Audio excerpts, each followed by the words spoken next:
Emotional health आणि mental health मध्ये काय डिफरन्स आहे? हॅपी, अँग्री, सॅड, एक्साइटेड हे सगळं येणार आपलं इमोशनल हेल्थ मध्ये. मेंटल हेल्थ इश्यूजची सुरुवात कुठून होते? Starts right from the womb, starts right before conceiving. What is a relationship according to? Say emotional investment. योग्य साथीदार कसा निवडायचा? ॲज अ प्रोफेशनल मी तर हे सांगेल की प्री मॅरिटल काउन्सिलिंग करा म्हणून. Marriage is responsibility. So how to be an ideal husband? Ideal husband म्हणजे लिसन, म्हणजे तो फक्त ऐकून घेईल नाही, ऐकून घेईल आणि ऍक्शन्स पण दाखवणार. How you can be an ideal wife? Don't be a nagging partner. Don't be a nagging partner. How important is sexual relationship in marriage? Utmost important. Marriage means physical intimacy. दोन नवरा बायको आहे आणि त्यामध्ये दोघांमध्ये issues चाललेले आहेत, तर दोघांचं पटत नाही आहे, तर घरचे लोक म्हणतात की यार तुम्ही मुलबाळ करून घ्या. If you think that this marriage is toxic for me, then please do not plan a child. So when men cheat, they are not emotionally involved with that one. Never. And what is the case for women? So woman will cheat when she is. Maharashtra माझा, जय जय महाराष्ट्र माझा, महाराष्ट्र माझा, गरजा महाराष्ट्र माझा.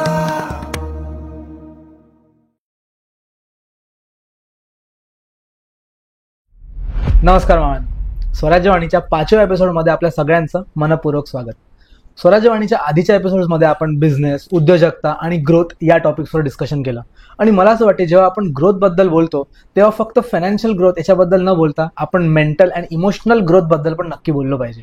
आणि याच टॉपिकवर प्रकाश टाकण्यासाठी आज आपल्याकडे आलेले आहेत डॉक्टर स्वाती. येस, आपल्या पॉडकास्टच्या फर्स्ट फिमेल गेस्ट आलेल्या आहेत. आम्ही फार एक्सायटेड आहोत त्यांना भेटायला आणि त्यांच्या पर्स्पेक्टिव्हने रिलेशनशिप्स आणि मेंटल हेल्थला बघण्यासाठी. पण आजच्या एपिसोडमध्ये पुढे जायच्या आधी शाउट आउट आपल्या आजच्या स्पॉन्सर्सला, जॉयकास केक्स. जॉयकास केक्स बद्दल सांगण्यासाठी 30 सेकंद घेतो तुमचे. जॉयकास केक्स एक केक्स आणि पेस्ट्रीजची कंपनी आहे आणि त्यांचा कन्सेप्ट फार चांगला आहे. आपण कोणत्याही सेलिब्रेशनच्या वेळेस केक्स आणतो, बर्थडे सेलिब्रेशनच्या वेळेस केक्स आणतो, पण जेव्हा तुम्ही जॉयकास केक्सकडनं केक्स विकत घेता for celebration, they donate a packet of cupcake to an orphanage. म्हणजे जेव्हा तुम्ही सेलिब्रेट करताय जॉयकासच्या केकसोबत तर तुम्ही पुण्य देखील करताय. They are doing that work on behalf of you. तर नेक्स्ट टाइम कोणत्याही सेलिब्रेशनच्या वेळेस जॉयकास केक्सला नक्की कन्सिडर करा. नाव आपल्या पॉडकास्टकडे वळूया. नमस्कार स्वाती, कशी आहेस? नमस्कार, एकदम मस्त.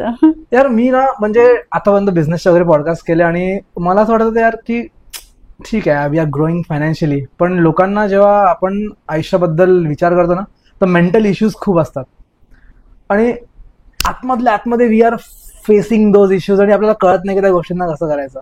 तर सुरू करूया आजचा पॉडकास्ट. आणि पहिले तर आमच्या प्रेक्षकांना सांग की तू कोण आहेस आणि पहिले तर सांग की तू कशी आहेस. एवढ्या दुरून आली तू पॉडकास्ट करायसाठी, एवढी खूप खूप थँक्यू तुला.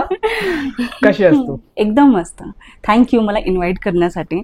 आणि माझी पण फर्स्ट ऑपॉर्च्युनिटी ही पॉडकास्टवरती आणि एक्साइटेड आहे डीप कन्व्हर्सेशनसाठी आणि definitely to spread awareness. Conversation तर डीप आपले होणार एकदम. आपण डेप्थ मध्ये जाऊन पूर्ण जाणून घेणार की काय असतं मेंटल हेल्थ आणि काय सिच्युएशन्स आपल्याला फेस करावं लागतं. पण कसं काय, like how did you thought की कसा विचार केला की आपण मेंटल हेल्थकडे जायला पाहिजे? तुझ्या बॅकग्राऊंड बद्दल सांग थोडंसं आपल्या लोकांना. So born and brought up in Chembur, Tilak नगरमध्ये. ओके. मुंबईची मुलगी. मुंबईची मराठी मुलगी. मुंबईची मराठी मुलगी. मेडिकल एज्युकेशन मी मँगलोरमधून केलं. त्याच्यानंतर मी दुबईला गेले. दुबईला मी ऑलमोस्ट 7 to 8 वर्ष होते. सो छान एक एक्सपोजर भेटतो जेव्हा आपण बाहेर देशात जातो. आपल्याला इकडे वेगळं एक्सपोजर भेटतो, बाहेर जातो आपल्याला मल्टीकल्चरल लोकांसोबत जेव्हा आपण असोसिएट करतो तेव्हा छान एक ब्रॉड पर्स्पेक्टिव्ह तिकडे शिकायला भेटतं. सो फिजिओथेरपीमध्ये माझा लायसन्स आहे. त्याच्यानंतर माझं ट्रान्झिशन मेंटल आणि इमोशनल. ते कसं झालं मला ते जाणून घ्यायचं आहे. इंटरेस्टिंग आहे. लाईफमध्ये जे काउन्सिलिंग आहे मी खूप लोकांना करायची पहिल्यापासून, right back from my college days पासून. सो फ्रेंड्सला ते नेहमीच हेल्पफुल झालं. नॉट ओनली हेल्पफुल पण त्यांची लाईफ ट्रान्सफॉर्म होण्यामध्ये मी एक खूप मोठा एक भाग होती. सो नेहमी माझे फ्रेंड्स मला बोलायचे की अरे तुला एवढं नॉलेज आहे याच्यामध्ये, but educationally I was here. आणि मला असं वाटलं की एवढं आहे तर आपल्याला याच्यामध्ये खरंच करायला पाहिजे. So there are few people in my life त्यांना मी 0तून वरती आणलंय. हो. आणि म्हणजे लाईफच्या त्या स्टेजवरती कोणी जेव्हा जातं आणि त्यांना असं वाटतं की लाईक आपल्याला शेअर करायला पाहिजे सगळं. ॲज अ फ्रेंड तर आपण खूप काही सपोर्ट करतोच, बट जेव्हा तुम्ही मेडिकली जेव्हा तुम्ही त्यांना नॉलेज देता ते थोडंसं डिफरंट असतं. सो खूप काही हे दिसले मला त्याच्यामध्ये, चेंजेस दिसले. दॅट्स वाय आय थॉट की हे आपल्याला करायला पाहिजे. ओके. सो एक बिग ट्रान्झिशन माझ्यासाठी. प्लस एवढंच आहे की लोकांना हे खूप जास्त हेल्पफुल होत आहे. People are actually they are aware, but people does not want to take that one step ahead. त्यांना पुढे जाऊन असं वाटत नाही की आपल्याला अरे खरं काउन्सिलिंग करायला पाहिजे. आतमध्येच आपण सफोकेट करत राहतो. सो आपली फॅमिली असते, आपले फ्रेंड्स असतात, आपण त्यांच्याकडून डेफिनेटली ऍडवाइस घेतो. But a person who gives you non judgemental advice आणि गायडन्स, तर तो खूप मोठा इम्पॅक्ट क्रिएट करतो. डेफिनेटली. म्हणजे खरंच लाईक आतापर्यंत मी कधी प्रोफेशनल ऍडवाइस घेतली नाही, because everyone have a lot of emotional problem in दर लाईफ. बट माझ्यासाठी तर सध्या माझे थेरपिस्ट आहेत ते सध्या कॅमेऱ्याच्या मागे बसलेले आहेत. माझ्या लाईफमध्ये काही झालं की मी डायरेक्ट कॉल करतो, तुषार यार असं झालं, जतीन यार असं झालं, आदित्य असं झालं, जॉय असं झालं. तर they are my mental support right ना. पण आपण या टॉपिकला आता थोडंसं प्रोफेशनली अप्रोच करायचा प्रयत्न करू, कारण की आपल्या लाईफमध्ये थेरपिस्ट तर असतातच, पण how to approach it professionally त्याच्याबद्दल आपण जाणूया. पण त्याआधी सगळ्यात एक बेसिक गोष्ट तू बोलली की you came into this profession medically, right. तर आता आपण मेंटल हेल्थ बद्दल जेव्हा बोलतो तर दोन गोष्टी आहेत, एक आहे सायकायट्री आणि एक सायकॉलॉजी. तर आपण सायकॉलॉजिस्ट आणि सायकॅट्रिस्ट याच्यामध्ये काय डिफरन्स आहे, बेसिकली 5 वर्षाच्या मुलाला समजेल अशा भाषेमध्ये सांग की what is the difference in that. So दोन्ही मेडिकल डॉक्टर्स असतात, दोन्ही प्रोफेशनल्स आहेत. ओके. दोन्ही थेरपिस्ट बोलवले जातात. सायकोलॉजिस्ट इज ऑल्सो थेरपिस्ट आणि psychiatrist is also therapist. So एखाद्या जर फुलाला जर आपल्याला ग्रो करायचं जर असेल आपण, तर मग ते आपण कसं ग्रो करणार? पाणी देणार, त्याला खत देणार, त्याला छान मातीत ठेवणार, त्याला ऑक्सिजन भेटलं पाहिजे, आपण त्याची पूर्ण काळजी घेणार, पूर्ण काळजी, सनलाईट भेटलं पाहिजे. आणि तोच आपला सायकोलॉजिस्ट करतो. सो आपण जेव्हा सायकोलॉजिस्ट कडे जातो आणि आपण सांगतो की हे फुल थोडंसं कोमजलंय आणि मी सगळं करतो याच्यासाठी and I am not happy. Initially जेव्हा मी घेऊन आले that time I was very excited, I was happy. पण असं काय झालंय की मी पाणी पण टाकतं, सगळं टाकतं, पण त्याच्यामध्ये काहीतरी असं कमी आहे की ते फुल तेवढं उमलत नाहीये. सो सायकोलॉजिस्ट काय करतो, तो तुम्हाला तुमचे फिलिंग्सला समजतो आणि ते थ्रू टॉक थेरपी आपण म्हणतो त्याला, तो तुम्हाला टॉक थेरपी थ्रू तो तुम्हाला सांगणार की आपल्याला या गोष्टी करायच्या असतात. सायकेट्रिस्ट काय करतात की ते तुम्हाला सांगतात की ह्याला आपल्याला खत द्यायचं आहे. खत म्हणजे ते असतं आपलं मेडिसिन. सो सायकेट्रिस्ट मेडिसिन देतो. सिम्पल डिफरन्स असतं हा. तो लाईक बेसिकली ते treat same way.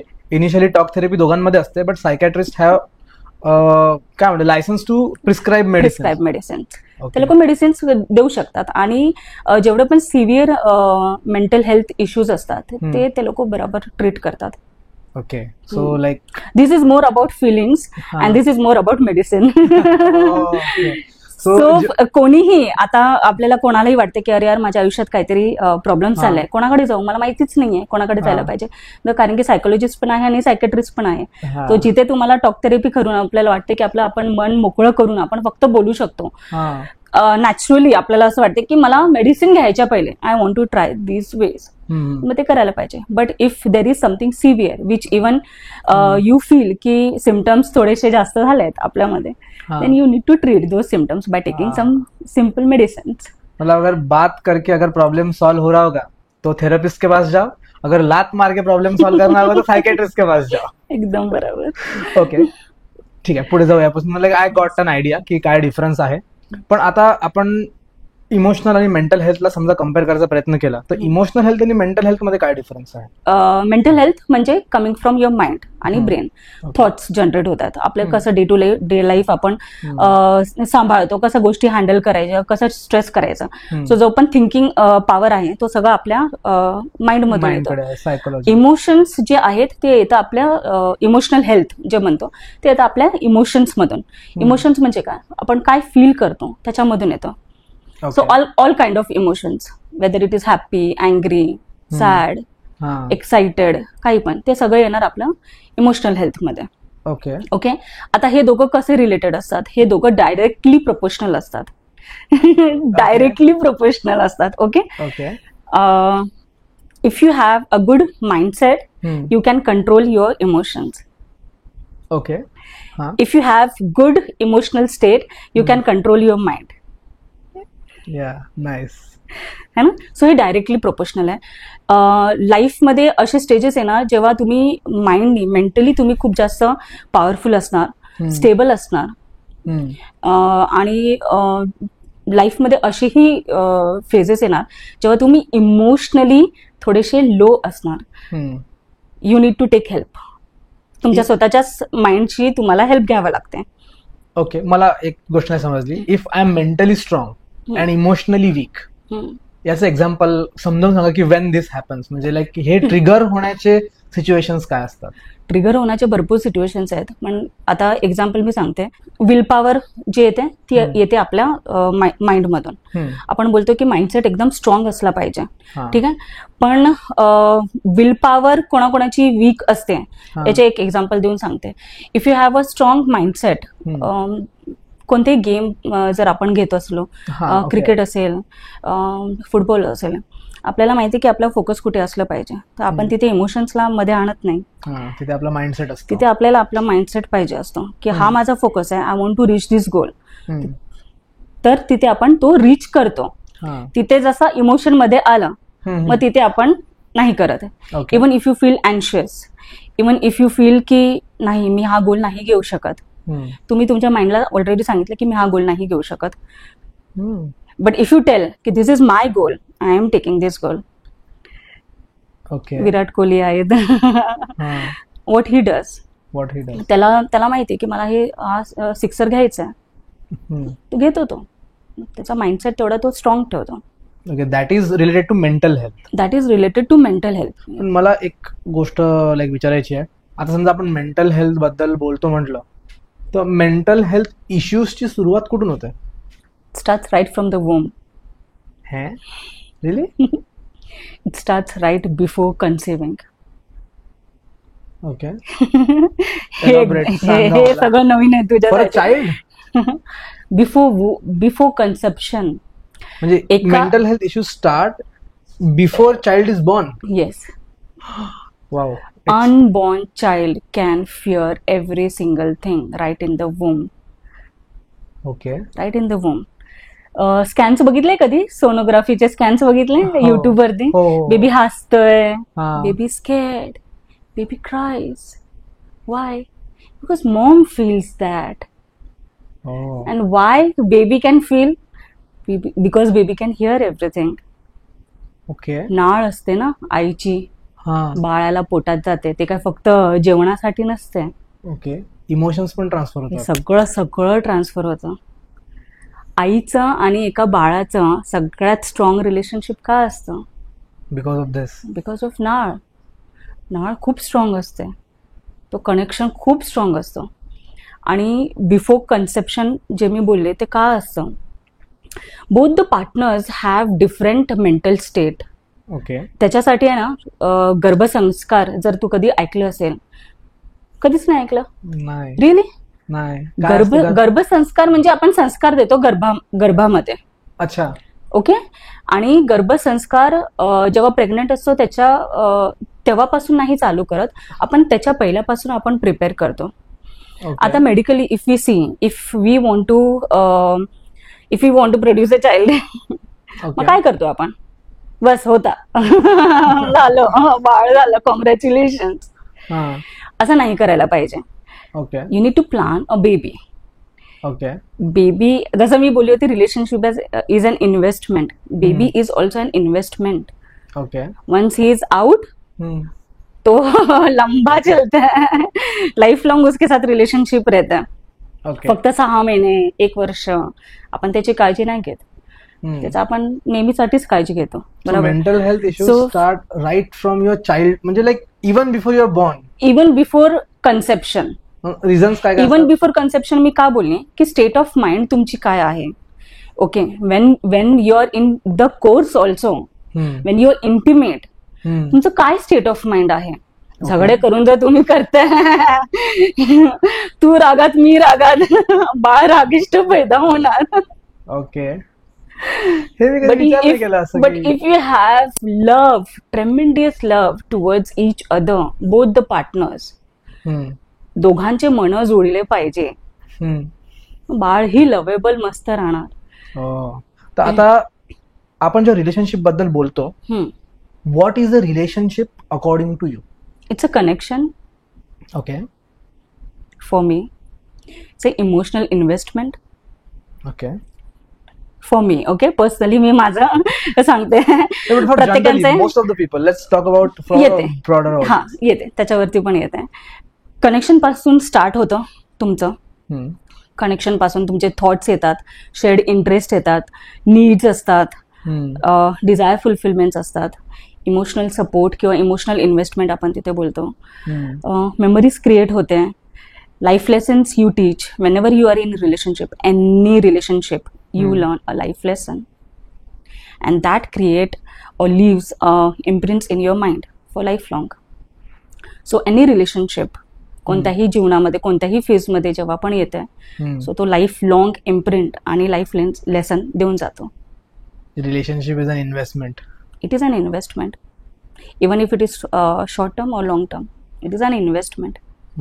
Feelings get exchanged, सगळं एक्सचेंज होतं इथे. थॉट्स, सगळ्यात पहिले तर थॉट्स होतात ना exchange. How you talk, when we start, आपलं कनेक्शन तेव्हाच होणार ना. कनेक्शन जसं झालं तर आपले पहिले थॉट्स आपण शेअर करणार. You will not have relationship with so many people here, right. आपण कोणासोबत तरी ते रिलेशनशिप, आपण बोलतो ना, अरे क्लिक हो गया मेरे को इसके साथ.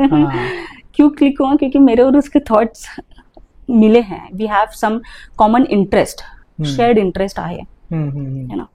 When we talk like relationship is an investment, तर what according to you, म्हणजे तुमच्या हिशोबाने काय असेल एक आयडियल रिलेशनशिप? ट्रान्सपरन्सी सगळ्यात पहिले. आयडियल रिलेशनशिप ट्रान्सपरंट असली पाहिजे. आता मी ऑलमोस्ट तुला असे मोजून दाखवणार आहे की काय काय एका रिलेशनशिपमध्ये इम्पॉर्टंट असतं. ट्रान्सपरन्सी तर सगळ्यात पहिले येते. एनी रिलेशनशिप असेल ते. रिस्पेक्ट असला पाहिजे. Okay. No matter what happens, तो रिस्पेक्ट मेंटेन राहायला पाहिजे. रिस्पेक्ट आणि डिग्निटी. अप्स अँड डाऊन्स येणार त्या रिलेशनशिपमध्ये, पण रिस्पेक्ट राहायला पाहिजे. आणि we are talking this in every kind of relationship, not just romantic, right? Like friendship, every, father son, business, work, job, every. This things are common everywhere. Okay. एकदम generally हे सांगते की या गोष्टी रिक्वायर्ड आहे या रिलेशनशिपमध्ये. ठीक आहे. तसं म्युच्युअल रिस्पेक्ट आणि डिग्निटी मेंटेन असली पाहिजे. ट्रस्टवर्दी असलं पाहिजे. गिव्हिंग अँड रिसिव्हिंग असलं पाहिजे. ओके.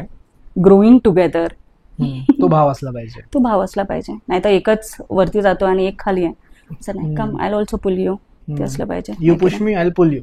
ते लाईक ती टीम स्पिरिट असली पाहिजे दोघांमध्ये. हा, की चल मी तुला करतोय, एनकरेज करतोय तुला. फुलफिलिंग असली पाहिजे. कमिटमेंट असला पाहिजे. Any relationship, even if I tell you की मला माझ्या जॉबमध्ये पाहिजे, बॉस सोबत असेल, टीम मेंबर्स सोबत असेल, कमिटमेंट देतो ना आपण तिथे. कमिटमेंट शिवाय नाही होत. मग what is the role of communication and empathy in a relationship? आता ती कोणती असो. Okay. What is the importance of that? कारण की पहिले तर लोकांना सांगा की का ते इम्पॉर्टंट आहे, आणि या शब्दांचा अर्थही सांगा, कारण की मॅक्झिमम लोकांना एम्पॅथी कदाचित माहिती नसेल. तर काय असतं एम्पॅथी, आणि कम्युनिकेशन तर कदाचित माहिती असेल. तर how that makes a relationship better? So communication म्हणजे बोलणं, व्यक्त करणं. बोलतो आपण, बोलतोय म्हणजे कम्युनिकेट करताय. मग ते कोणत्याही टॉपिकवरती आपण कम्युनिकेट करू शकतो. सो जसं मी पहिलेही बोलली होती की कनेक्शन जे स्टार्ट होतं, कनेक्शन कसं स्टार्ट होणार? Wien you communicate, you start connecting with people. So basic तिकडे आहे. But communication is so crucial, it is so important that it should be done timely. Timely का म्हणते, कारण की आपण असं विचार करतो की अरे समोरच्या व्यक्तीला मी माझे या गोष्टी मला सांगायच्या, माझे नीड्स आहेत, माझे हायज अँड लोज आहेत, माझे डिस्कम्फर्ट्स आहे, माझे एक्साइटमेंट्स आहे, माझे जॉयज आहेत, मी आज हे अचीव्ह केलंय, मी हा गोल सेट केला होता, हे मला सांगायचं आहे समोरच्या व्यक्तीला. पण जर मी तो टाइमली जर नाही सांगत आहे, even the other person is not present timely, मग तिथे जर डिले होतो तर मग तिथे काय प्रॉब्लेम्स येतात हे आपण बोलू शकतो. सो कम्युनिकेशन सगळ्यात इम्पॉर्टंट आहे. कम्युनिकेशन जर नसेल तर रिलेशनशिपमध्ये मग काही जास्त उरत नाही. एम्पॅथी म्हणजे काय?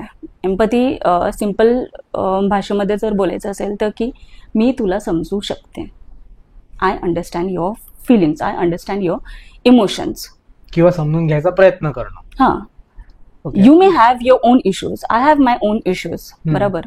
I am not in the same boat, किंवा आपण म्हणतो ना, I am not in your own, I am not in your shoes, बरोबर. But at least I try to understand you. त्याला एम्पॅथी म्हणतात. त्याला एम्पॅथी म्हणतात. And when communication is not done timely, कुठे ते चुकतंय, कुठे आपणही चुकतोय किंवा समोरचा व्यक्ती कुठे चुकतंय. सो कम्युनिकेशन जर टाइमली जर नाही झाला तर डाऊट्स क्रिएट होतात, मिसअंडरस्टँडिंग क्रिएट होतात, कारण की डिले झालाय तिकडे. टाइमली बोलली होते ना मी तिकडे. सो आता थोडासा जरी डिले होत आहे, इट्स नॉट स्पेसिफिकली की किती दिवस आहे, किती तास आहे वगैरे, असं काही नाहीये. Over a period of time हे सगळं होतं. whenever two people are involved in a relationship, over a period या गोष्टी होतात. जेव्हा आपण टाइमली कम्युनिकेट करतो मग तो हेल्दी रिलेशनशिप राहतो, की मी तुला समजलंय, तू मला समजलंय, पण मी तुला सांगण्याचा प्रयत्न करते, हा मी बिझी आहे, थांब ना आपण बोलूया ना थोड्या वेळाने, पण ऐकून तर घे माझं काय होत आहे. तर तिकडे डिले होत आहे, तिकडे मिसअंडरस्टँडिंग होत आहेत, त्याच्यामुळे डिस्टन्सिंग होत आहे. आणि इतकं डिस्टन्सिंग होत आहे की आपल्याला फिजिकल डिस्टन्स पण होत आहे, हार्ट डिस्टन्स पण होत आहे, आणि माइंड डिस्टन्स पण होतो नंतर, just because you are not communicating properly or not conveying what you feel. People can still be together, but once तुमचं एखाद्या व्यक्तीचं मन उडलं, तो डिस्टन्स जर गेला हार्ट मधून आणि इथून, मग तो रिलेशनशिप नाही राहत, मग तो नाही टिकत, मग तो एंड होतो. एक सिंपल मी गोष्ट सांगेल कम्युनिकेशनचं, इथे एक्झाम्पल मी तुला देईल, एकदम घरचं, एकदम डेली लाईफ मधलं तुला सांगते. डिफरन्स पण मी तुला सांगेल की कसं असतं कम्युनिकेशन मध्ये. कसं बोलतं, चल ना आपण हे करूया, आपण विकेंडला जाऊया, हे प्लॅन करूया, ते प्लॅन करूया, ठीक आहे.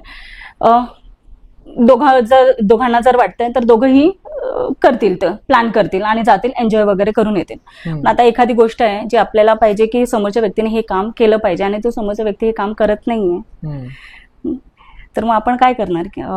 दोन एक्झाम्पल देते, त्याच्यातून तुला डिफरन्स कळेल की काय तो कचरा तिथेच ठेवलाय, तू अजून उचलला नाहीयेस, तुला सांगितलं ना मी 10 वेळा ते उचलायला, तू उचल आणि फेकते.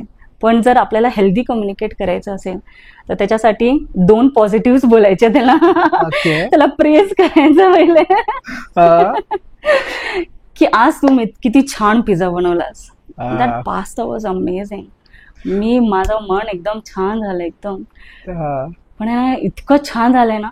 पण जर होत असेल तर तू जरा तो कचरा काढू शकतोस का? चालेल ना, काय हरकत नाही. सो पॉझिटिव्ह सांगा आणि एक निगेटिव्ह सांगा. थोडीशी टेक्निक आपल्याला तिकडे थोडंसं यूज करावं लागेल.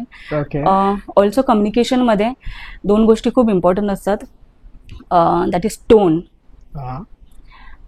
तुम्ही कोणत्या टोनने बोलताय, कोणत्या पिचने बोलताय, आणि अजून एक गोष्ट आहे ती बोलणे का तरीका होना चाहिए, कोणत्या याच्यात तुम्ही बोलताय. सो टोन आपण एवढं लक्ष देत नाही, कारण की आपण डेली बेसिसमध्ये आपल्याला जसं वाटतं एकदम तसं बोलतो. फेमिलॅरिटी असते रिलेशनशिपमध्ये, तर जेवढं तुम्ही कम्युनिकेट करणार तेवढी फेमिलॅरिटी येणार. आपण एकदम मन मोकळ्यापणाने आपण बोलतो, है की नहीं. बट अगर हम थोड़ा सा टोन का ध्यान रखेंगे तो रिलेशनशिप भी अच्छा सा चल सकता है. पण आता रिलेशनशिप बद्दल आपण जो विचार करतो स्वाती, तर रिलेशनशिप म्हटलं की सगळ्यांच्या डोक्यामध्ये सगळ्यात पहिले येते रोमॅन्टिक रिलेशनशिप, आणि त्याचं जे सगळ्यात आपल्या जगामधल्या प्रत्येक जागेवर सगळ्यात इम्पॉर्टंट फॅक्टर येतो तो म्हणजे मॅरेज, लग्न. सगळ्यात इम्पॉर्टंट रिलेशनशिप आहे, कारण की जीवन साथी के साथ जो रिलेशनशिप है वो ऐसा सोचते हैं कि जन्म जन्मांतर का रहेगा. तर आता दुर्दैवाने आपण आपल्या करंट सोसायटीमध्ये ते जन्म जन्मांतरचं नातं जन्म जन्मांतर चालेल असं वाटून नाही राहिलेलं आहे, कारण की like norms are changing, life is getting fast, people are getting distant. तर आता यांच्या थ्रू आपण घेणार आहे how to have a successful marriage master class. आणि आमचे काही प्रश्न आहे की आपण समजा लग्न करतो आहे तर आपण काय मेक शुअर करायला पाहिजे की this marriage will be successful. आपल्याला त्याच्याबद्दल लोकांना गाईड करायचं आहे. तर माझा सगळ्यात पहिला प्रश्न असा राहील की योग्य साथीदार कसा निवडायचा, how to find the right one. योग्य साथीदार निवडण्याच्या पहिले आपल्याला बघायचं आहे की आपल्याला काय पाहिजे, आपण कुठे आपल्या लाईफमध्ये आहोत, आपले काय करिअर गोल्स आहेत, आपली काय आवड निवड आहे. पहिले वर्क आपल्यावरती करा. सेकंड, मग आपण क्लिअर असलं पाहिजे की मला या गोष्टी माझ्या पार्टनरमध्ये पाहिजे. राईट इट डाऊन, त्या सगळ्या गोष्टी write it down. Everything comes by writing it down. ठीक आहे. सो एक आपल्याला क्लिअरिटी भेटणार इथे की मला या गोष्टी त्या व्यक्तीमध्ये पाहिजे म्हणून. त्याच्यासाठी ऍज अ प्रोफेशनल मी तर हे सांगेल की प्री मॅरिटल काउन्सिलिंग करा म्हणून. त्याच्यामध्ये भरपूर काही गोष्टी आपण चेक करतो आणि जेव्हा ते आपण करतो आपल्याला कळते की आपली कम्पॅटेबिलिटी आहे की नाहीये. आणि जर आपल्याला असंच आपल्याला बघायचंय की काय करायला पाहिजे, पहिले काय करत होते की पहिलेचे लोक की बाबा मुलामध्ये हे गुण आहेत किंवा मुलीमध्ये हे गुण आहेत, आपण करून द्यायला पाहिजे लग्न. बट मला असं वाटते की apart from this you need to have एक कनेक्शन, एक आपल्याला कळलं पाहिजे की समोरचा व्यक्ती आपल्यासोबत मॅच होतोय की नाही होतोय. कारण की लग्न आपण एकदाच करतो आणि लग्न जे असते ते आपण डेफिनेटली लॉंग टर्म असते. प्रेझेंट सिच्युएशन डिफरंट आहे डेफिनेटली, आणि ते का डिफरंट आहे ते पण मी तुला सांगेन. बट मॅरेज म्हणजे 2 people are involved in the marriage. लग्न 2 लोकांचं होतं, तर 2 लोकांनीच लग्न करायला पाहिजे आणि 2 लोकांनीच लग्न निभवायला पण पाहिजे. त्याच्यामध्ये जेवढे जास्त लोक इन्व्हॉल्ड होणार किंवा इंटरफिअर होणार त्याच्यामध्ये प्रॉब्लेम्स क्रिएट होणार. So marriage is responsibility. Marriage is emotional investment. Emotional investment कारण की if you cannot understand what emotionally I feel right now, मग तो मॅरेज तिकडे at a given period of time तो तिकडे डेड होतो. आजच्या करंट स्टेज मध्ये if you see emotional availability is everything. If you see previous marriages also आपण जेवढं पण बघितलं आहे तर आपण लग्न करतोय, सगळं करतोय, डिसअग्रीमेंट्स असणार, आर्ग्युमेंट्स असणार, फाईट्स होणार, सगळ्या काय गोष्टी येणारच. 2 व्यक्ती सोबत आले, 2 व्यक्ती सोबत राहणार, तर या सगळ्या गोष्टी होणारच. बट आपण काय इम्पॉर्टन्स देतोय, आपण काय प्रायोरिटी ठेवतोय. मी तुला तुझी प्रायोरिटी मानतो का, तू मला मानतेस का. Priority is very important. मी सर्वस्व आहे रिलेशनशिपमध्ये. कोणीही जेंडरचं मी इथे स्पेसिफिकली नाही म्हणत आहे, बट एनीवन हू फील्स की मी असं बोलणार, मी असं करणार, कंट्रोलिंग बघा, डॉमिनन्स असेल तिथे, मग तो रिलेशनशिप आहे ना फेअर नसतं. इक्वली असलं पाहिजे रिलेशनशिप. हायज अँड लोज असणार तुमच्या रिलेशनशिपमध्ये, पण तो आपण कसं आपण बोलतो ना की माझी सुख दुःखात तू साथ दे. सगळ्यांनाच पाहिजे, मुलालाही पाहिजे आणि मुलीलाही पाहिजे. पण जर ते आपण समजूनच नाही घेतलं की काय सुख दुःखामध्ये राहायला पाहिजे, मग तो रिलेशनशिप जास्त टिकत नाही. आणि आता जे डिवोर्स रेट्स चालू आहेत ते तर आपल्याला खूप हाय लेवलवरती बघायला दिसतच आहेत. म्हणजे लाईक स्टार्टिंगला खूप चांगलं वाटतं, तुम्ही नवीन भेटले, यू डोंट नो दॅट की लाईक तुम्ही आता नवीन भेटले एकमेकांबद्दल माहित नाही आहे, यू हॅव अट्रॅक्शन. तर आता लग्नामध्ये किंवा कोणत्या रिलेशनशिपमध्ये हनीमून पिरियड म्हणतो आपण त्याला, जेव्हा सगळं गोड वाटतं, तर त्याबद्दल सांगा की लाईक हाऊ इट हॅपन्स आणि काय असतं ते. सो रिलेशनशिप स्टार्ट होतं अंडरस्टँडिंग पासून. ओके. स्टार्टिंगचा जो फेज असतो ना, यू अंडरस्टँड इच अदर. आणि ते 1 दिवसात 2 दिवसात 2 महिन्यात नाही आपण समजू शकतो. लाईक्स अँड डिसलाईक्स खूप हे आहेत, पण आपण जेव्हा सोबत राहतो तेव्हा आपल्याला खूप जास्त कळतं. हा टॉवेल इथे नाही ठेवायचा, हा इथेच ठेवायचा, हे क्षुल्लक गोष्टी प्रत्येक लग्नात होतात. Wife want to have her certain ways, husband want to have his certain ways. मग ते आपण कसं मॅनेज करायचं ते बघितलं पाहिजे. आजच्या करंट स्टेजमध्ये व्हॉट आय विल ऍडवाइज इज, आणि मला असं वाटतं की खूप लोक हे कनेक्ट ही करू शकतात. जसं तुम्ही लग्न करता, तुम्ही स्वतः वेगळे राहा. Okay. For a period of time. Okay. Okay. जेव्हा तुम्हाला ती एक स्पेस भेटते फक्त नवरा बायकोला, तुम्ही एकमेकांना खूप छान याच्यात समजू शकता. तुम्ही तुमचे डिझायर्स फुलफिल करू शकता.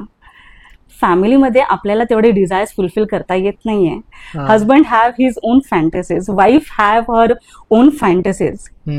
ते फुलफिल तेवढे नाही होत, रिस्ट्रिक्शन्स असतात. But apart from that, if you have that freedom की मला हे गोष्टी करता येतात इनिशियल फेजमध्ये, तर मग आपल्याला वाटते की हा, माझे इथे डिझायर्स टाइमली इकडे फुलफिल झालेत. ओके. पण आपण आता जेव्हा नवीन नवीन लग्न आहे किंवा नवीन नवीन रिलेशनशिप मध्ये आहे, तर स्टार्टिंगला सगळंच गोड गोड वाटतं, सगळं छान वाटतं की ही किती सुंदर आहे, हा किती हँडसम आहे, हा किती छान बोलतो, ती किती छान बोलते, किती छान असते. तो हनीमून पिरियड राहते. मग एका टाइम नंतर it fades away. Like how to approach that honeymoon period, त्याचा इम्पॉर्टन्स काय आहे एका रिलेशनशिप मध्ये? हनीमून पिरियड म्हणजे to fulfil your desires. Okay. Whatever sexual desires you have, ते तुम्ही फुलफिल करणार. For that you need freedom, for that you need space. Typically आपण डेस्टिनेशन हनीमून्सला आपण जातो. Correct. Whatever period of time, 7 days आहे, 15 days आहे, तर तो कशासाठी आपण घेतो, तो ब्रेक जो आपण घेतो तो कशासाठी आपण घेतो, so that we know each other on intimacy level as well. Okay. ते आपल्याला कळणं खूप जास्त गरजेचं असतं. पण आणि हनीमून दोघांनीच केलं पाहिजे, अख्खी फॅमिली हनीमून साठी नाही केली पाहिजे. This is a real fact I am telling you Prathamesh. There are family members, सासू सासरे नणंद, ते सगळे जातात, आम्हालाही जायचंय, आम्हाला फिरायचंय. तुम्ही तुमचे डिझायर्स सेपरेट फुलफिल करा, आणि जो नवीन जोडपा आहे त्यांना ते प्लीज सेपरेट करू द्या. हे आपल्या महाराष्ट्राची गोष्ट सांगते. होत आहे असं, म्हणजे आलेत केसेस. आमच्या फॅमिलीमध्ये असं काही नाही आहे. नाही, आमच्या फॅमिलीमध्ये असं काही नाही आहे. पण ठीक आहे, आता एक लग्नामध्ये ग्रॅज्युअल ग्रोथ येत आहे, तर हनीमून पिरियड गेला, त्यानंतर बरेचसे पर्सनल इश्यूज व्हायला लागतात, डिसअग्रीमेंट्स वाढायला लागतात, नवरा बायको भांडायला लागतात, नवरा बायको खूप भांडतात. तर जेव्हा असं काही होतं, आता एक रिलेशनशिप जेव्हा मॅच्युअर होत आहे, एक मॅरेज मॅच्युअर होत आहे, तर या सिच्युएशनला कसं हँडल करायला पाहिजे? सो डिसअग्रीमेंट्स आणि ओपिनियन्स वगैरे हे सगळं ना, हे स्टार्टिंग पासूनच होतं, डे 1 पासूनच होतं. ओके. आता हे डे 1 पासून का होतं? मुलीसाठी भरपूर चेंज असतं. शी लिव्हज अ हाऊस, ती तिच्या पॅरेंट्सला सोडते, तिचं अख्खं जग ती सोडून येते, सिबलिंग्स सुटतात तिचे, खूप जवळचे नाते तिचे सगळे सुटते, तिचे फ्रेंड्स देखील सुटतात, तिचा जॉब देखील चेंज होतो, प्लेस चेंज होतं, एव्हरी सिंगल थिंग. तुम्ही जर आताच्या टायमाला जर तुम्ही 30 वर्षात लग्न करताय, तर 30 वर्ष where you have spend, you have to सोडून टाकावं लागतं. तिच्यासाठी ही नवीन गोष्ट असते. So it is husband responsibility की तुम्ही तिला कसं कम्फर्टेबल करता तुमच्या घरामध्ये. हा स्पेस ही नवीन असतो तिच्यासाठी, ते घर नवीन असतं, ते लोक नवीन असतात. करेक्ट. सो डिसएग्रीमेंट्स वगैरे जेव्हाही होतात, आणि when you want to put up your opinions also, set boundaries. Boundaries set करणं खूप गरजेचं असतं. म्हणजे लाईक एक्झाम्पल सोबत सांगा की what boundaries you should set up in real life. आता तुझी बाउंड्रीज माझी बाउंड्रीज थोडीशी वेगळी असणार, ठीक आहे. So if I want that this certain thing has to happen, I need to be vocal about that in a good manner, in a polite manner. आणि ते सेट करायला पाहिजे की ही गोष्ट मला ही पाहिजे, अशी पाहिजे किंवा अशी नाही पाहिजे. What I have also seen, noticed, men already have set boundaries त्यांची असतात. ओके. कारण की फॅमिली त्यांची असते, घर त्यांचं असतं, सेक्युरिटी त्यांची असते. काहीही झगडे झाले, तो सगळ्यात पहिले काय बोलतो, चल निघ माझ्या घरातून. होतं. आणि she doesn't feel secured enough in that house. So it is his responsibility की कितीही तुमचे झगडे होतात काही होतात तो रिस्पेक्ट तुम्ही ठेवा. ती जर तिचं घर सोडून येते तर ही या घरालाही आपलं घर बनवते, या फॅमिली मेंबर्सलाही ती आपलं बनवते. हे खूप महत्वाचं असतं की तो एक रिस्पेक्ट तुम्ही ठेवा आणि बाउंड्रीज प्रत्येकांसोबत सेट करा. Not only between two people but with other people also. ती बाउंड्री कोणाचं मन तेवढ्या लेवलवरती नाही दुखलं पाहिजे. छोट्या मोठ्या गोष्टी सगळ्याच होणार. सासू टोमणे मारणार, सासू चुका काढणार, हे असं नाहीच केलं पाहिजे. माझं घर आहे, माझ्याच हिशोबाने चाललं पाहिजे. She is the woman of the house, definitely she will say that, but you are also a part of that family. मग नवरा बिचारा सँडविच होऊन जातो. मी काय करायचं, मी कोणाचं बघायचं. बॅलन्स करा दोघांनाही. मुलासाठी आई ही तेवढीच महत्वाची असते आणि बायको ही तेवढीच महत्वाची असते. तर त्यांना दोघांनाही बॅलन्स करा. There should be a healthy balance. Balance असलं पाहिजे. इफ यू डोंट नो की बॅलन्सच कसं असलं पाहिजे, काय बॅलन्स करायचं. इग्नोर कर ना, आई मोठ्या आहेत वयाने. इग्नोर कसं. मी तिथे जाते, जेवण बनवायला जाते, आई माझ्या चुका काढते, मला नाही नीट बनवता येत, मला ती माझी स्पेस नाही भेटत आहे. सोबत जर आपल्याला करायचं, भांडं लागणार आहे डेफिनेटली, बट एक दुसऱ्यांना समजून घ्या. आणि काहीही तिथे इश्यूज होतात तिथे बोला की हे मला असं वाटलंय, मला हे नाही आवडलंय, किंवा माझं मन इथे दुखवलं गेलंय, याच्यात आपण काय करू शकतो. मुलांनी तिकडे स्टँड घेतला पाहिजे. मुलं जर फक्त आईचा स्टँड घेणार आणि बायकोचा स्टँड नाही घेणार, she doesn't feel valued in that house. तर तिकडे तो स्टँड घ्या आणि तो टाइमली घ्या, कारण की ती तुम्हाला ट्रस्ट करते, तिच्यासाठी तुम्ही सर्वस्व असता. तुम्ही येता आणि काय सांगता की अरे अशी अशी गोष्ट झाली आहे, हा जाऊ दे, सोड, ठीक आहे, बघूया आता आपण ऍडजस्ट करूया. कर ऍडजस्ट करते, ती ऍडजस्ट करते, टॉलरेट करते. ऍट अ टाइम तिचं फाटणार आणि मग नंतर तुम्ही म्हणता अरे तू एवढी का रागवतेस, असं काय. ते पाईल्डअप झालंय ना एवढं सगळं. टाइमली तुम्ही करा ना तिथे मॅनेज, बॅलन्स करा, तेव्हा जाऊन तो हेल्दी रिलेशनशिप होईल. ओके, हेल्दी रिलेशनशिप तेव्हा होईल. पण आता समजा आपण आयडियल तर कोणीच नाही आहे, बट समजा आपण एक आयडियल सिच्युएशन समजा इमॅजिन केली, being a husband, being a wife. How can you be an ideal husband and how can you be an ideal wife. कारण की हजबंड, तुम्ही जसं बोलले की वाईफला आपल्या घरामध्ये घेऊन येत आहे आणि वाईफ सगळं सोडून या घराला आपलं घर बनवत आहे. They both need that support, जे एकमेकांकडून ते एक्सपेक्ट करत आहे. So how to be an ideal husband and how to be an ideal wife, त्याच्याबद्दल सांगा. आयडियल हजबंड म्हणजे लिसन, म्हणजे तो फक्त ऐकून घेईल नाही, ऐकून घेईल आणि ऍक्शन्स पण दाखवणार. Okay, words are not enough. Okay, आता जर तो बोलेल हा ठीक आहे मी काहीतरी करतो या गोष्टीचं, पण जर ते ऍक्शन्स मध्ये जर नाही दिसत असेल, then she doesn't feel heard. So आता if she is coming and telling you some problems की हे प्रॉब्लेम्स आहे, हा ठीक आहे, that time you heard it, but त्याच्यामध्ये काय आपण चेंजेस आणलेत तेही खूप इम्पॉर्टंट असतात, तेही जरुरी असतात.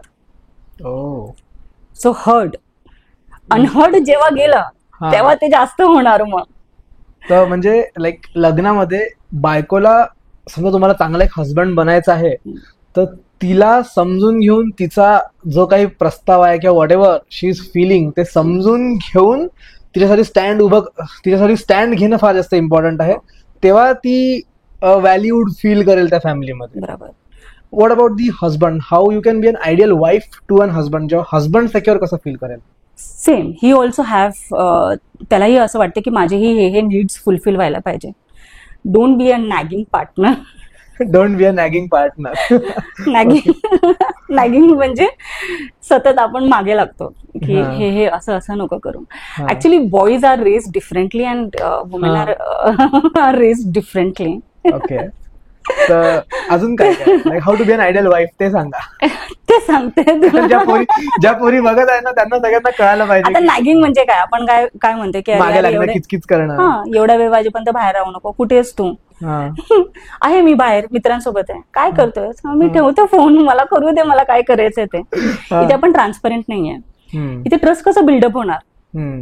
हेल्दी रिलेशनशिप मध्ये काय असते, ट्रान्सपरन्सी असते.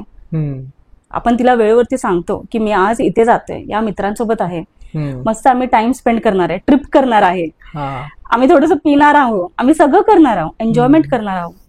तुम्ही एक इमॅजिनेशन तिला पोर्ट्रे करताय तिथे. when you show her that I am in also a safe space, then she feels secured. But if you don't show her anything, हा तुम्ही तिथे काहीच नाही सांगत आहे मी मित्रांसोबत. कोणत्या मित्रांसोबत आहे ना मित्र, नाव सांग तुला काय करायचंय त्याचं. इकडे आपण सिक्रेट होतोय, इथे आपण हाईड करतोय. आहे आपण मित्रांसोबतच बरं का, हा पण मग तिला ट्रस्ट नाही भेटला ना, तुम्हीही तो ट्रस्ट तिच्यापर्यंत नाही पोहोचवला. सो कम्युनिकेशन इथे खूप महत्वाचं आहे, ट्रान्सपरन्सी खूप महत्वाची आहे. इट्स व्हेरी को डिपेंडंट, म्हणजे लाईक बोथ आर डिपेंडंट. हा obviously like they are couple, they are actually one, they are not couple, that two people coming together to be one. Yes तर it's very codependent. म्हणजे काय म्हणणार त्याच्यामध्ये की आता हा एक काय म्हणतात त्याला चक्र आहे. समजा तू सांगितलं नाही तर मी तुला नॅक करणार, आणि मी जर नॅक केलं नाही तर तू सांगणार नाही.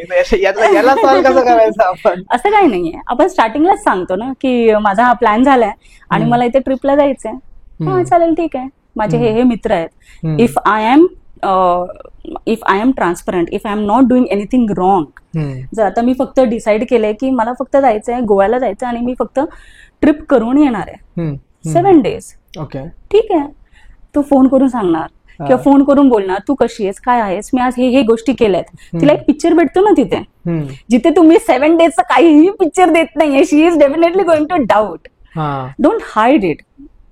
If you are true to that person, if you know that person is valuable in my life, ती माझी सर्वस्व आहे, then you will definitely tell. आपण जसं आपल्या मित्रांना सांगतो तसं आपण वाईफला सगळं सांगणार आहे. Like personal life, if I am in relationship with someone आणि ते त्यांच्या लाईफ मधल्या हॅपनिंग्स बद्दल समजा मला सांगत आहे ना, तर आय फील व्हॅल्यूड. म्हणजे हा ठीक आहे, मी एवढा इम्पॉर्टंट आहे की they are telling me where they are. आपण सगळ्यांना नाही सांगणार, आपण त्याच व्यक्तीकडून एक्सपेक्टही करतो.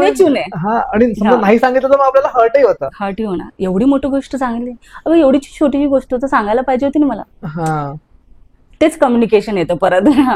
तुम्ही व्यक्त करा ना की काय होतंय तुमच्या लाईफमध्ये. सो एक ट्रान्सपरन्सी ठेवा, त्याच्याने तुम्हाला डाऊट्स येणार नाही. So a person who locks his mobile is a big red flag. It's a big red flag. It's a big red flag. समजा बायकोला नवऱ्याच्या फोनचा पासवर्ड माहित नसेल तर it's a red flag. What about समजा बायको लॉक ठेवत आता दोघांनी पण they should know each others phone. If a wife is doing something, काहीही, even if it is doing with her friends, मुलींसोबत जरी सुद्धा, तिला असं काहीतरी ती सांगणारच है ना. सो पार्टनर्सच्या गोष्टी पार्टनर्स मध्येच असल्या पाहिजे. आपल्याला ते बाहेर नाही जाता कामा नये. Until and unless there is help requirement. If there is no help requirement, मग ते तुम्ही तुमच्यामधली गोष्ट ठेवा, तुम्ही दोघं सॉल्व्ह करा ती गोष्ट, ठीक आहे. ऑल्सो पासवर्ड लॉक म्हणजे चिटिंग चालू आहे तिथे. If a person doesn't lock ना हेल्दी रिलेशनशिप मध्ये, हा घे ना, काय करायचंय तुला, तो विचारणार सुद्धा नाही, काहीच नाही विचारणार. Even if you keep a password also ना, तिला तो पासवर्ड पण माहिती असेल आणि ते सगळं ऍप्स जरी चेक केले ना, तिला माहिती माझा नवरा कुठेच नाही जाणार आहे, कारण की तो तिला श्युरिटी देतो, तो तिला सिक्युरिटी तिथे देतो, तो त्याच्या ऍक्शन्सनी देणार. इवन चिटिंगचं जर आलं तर, even if he is looking at a girl, दुनिया बहुत अच्छी है, सुंदर आहे, आणि आपल्याला कोणतरी अट्रॅक्टिव्ह दिसणारच. He will not hide it, he will look in front of her, he will appreciate the beauty. किती सुंदर दिसते, तिचा ड्रेस किती छान वाटतोय, असं एखादी तुझ्यावरती पण किती छान वाटेल. हा डिफरन्स येतो. But he is with her physically, mentally, emotionally, he is with someone else. He is looking out. तिरछी नजरों से किसी को देखता है. It shouldn't be like that. It shouldn't be, and wife can sense. Wife has intuition powers. गोष्टी कळतात आहे ना. Wife has intuition powers which no one has. तिला पहिलं कळणार cheating. She can sense it. या टॉपिकवर येऊ आपण. लाईक जो चिटिंग वाला तुम्ही बोलले ना, I want to discuss that की how cheating is different in terms of men and women. आपण समजा एक मुलगा चीट करतोय, त्याचे रिझन्स काही वेगळे असतात, आणि समजा एक मुलगी चीट करते आहे तिच्या पार्टनरवर किंवा हजबंडवर, तर रिझन्स वेगळे असतात. तर what are those reasons? Simple reasons असतात. men think differently, women think differently. How they think? And when a man wants to cheat, he wants to explore, he wants to have that freedom. Okay. And he has his own reasons. Okay. He marriage मध्ये ना खूप unrealistic expectations असतात.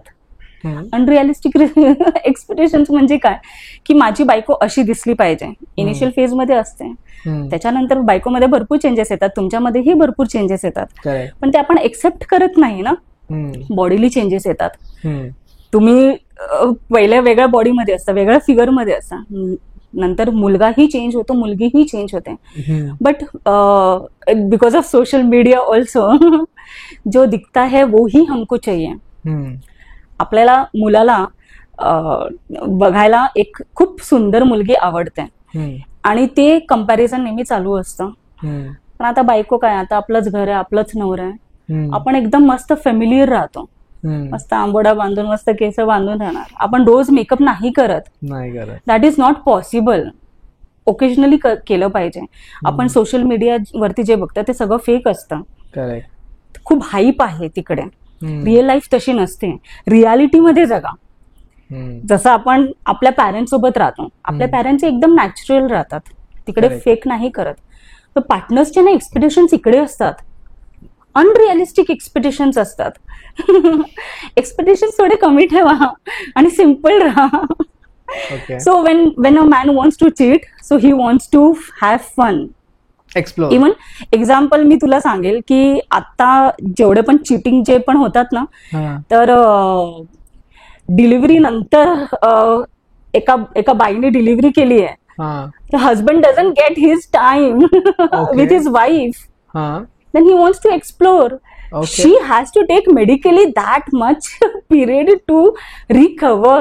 And at that time husbands cheat. Why so not? Basically like Physical needs असतात ना. Physical needs तिकडे fulfill नाही जर झाले, and if that person wants to fulfill those physical needs, मग काय करणार? So when men cheat, they are not emotionally involved with that woman. Never. But Never. And what is the case for women? They are emotionally invested. Woman will cheat when she has tried everything in that relationship. सगळं झाल्यानंतर जेव्हा तिला माहितीये की या relationship मध्ये आता मला नाही भेटत आहे, आणि तिला फक्त इमोशनल अवेलेबिलिटी पाहिजे, आणि जेव्हा तिला इमोशनल अवेलेबिलिटी नाही भेटत, टाइम नाही भेटत, you are not spending time with me. Time कशासाठी पाहिजे असतो आपल्याला? जस्ट टू एक्सप्रेस ना की माझ्या आयुष्यात काय चाललंय, तुझ्या आयुष्यात काय चाललंय. You are busy in your life, I am also busy in my life. But at the same time आपले जे पण फिजिकल, इमोशनल, मेंटल नीड्स असतात ते आपण फुलफिल नाही करत आहे. So women will cheat Wien she is done in that relationship. In the earlier existing relationship मध्ये when she is done, she is tired, she'll go for another man then. And she also knows that the husband is also cheating, right? Okay. Then she is going to do it.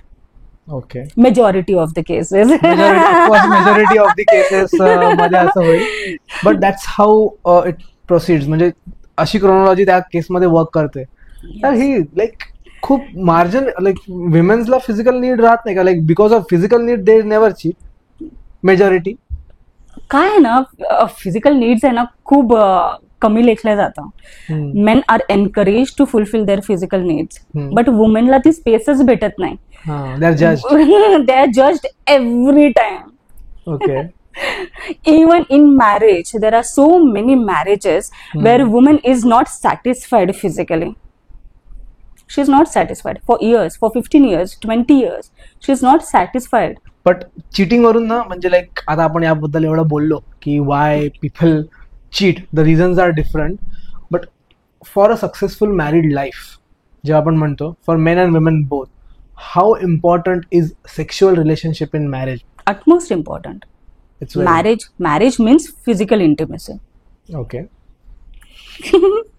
खूप सारे लोक happy होत असतात. Marriage means physical intimacy. And if that physical intimacy is not provided, if that need is not fulfilled, you both are not going to be happy. Okay. For men, it is very simple. But for women, to have that satisfaction, तेच आपल्याला कळत नाही की बाबा satisfy कसं करायचं. Okay. But like आता main साठी असं म्हणजे like getting satisfied it's very easy. पण वुमेनच्या केसमध्ये आपण असं म्हणजे लाईक मी कुठेतरी वाचलं होतं की 90% of women in marriage are never satisfied physically.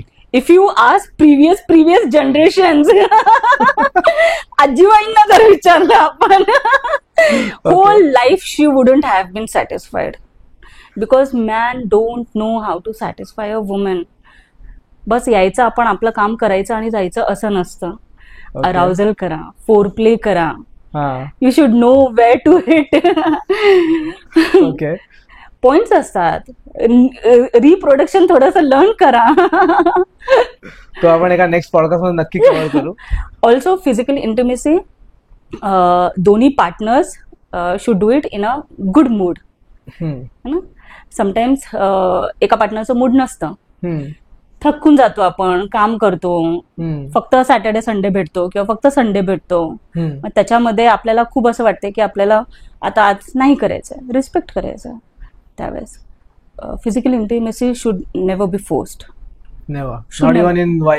should never be forced. Wife doesn't feel safe.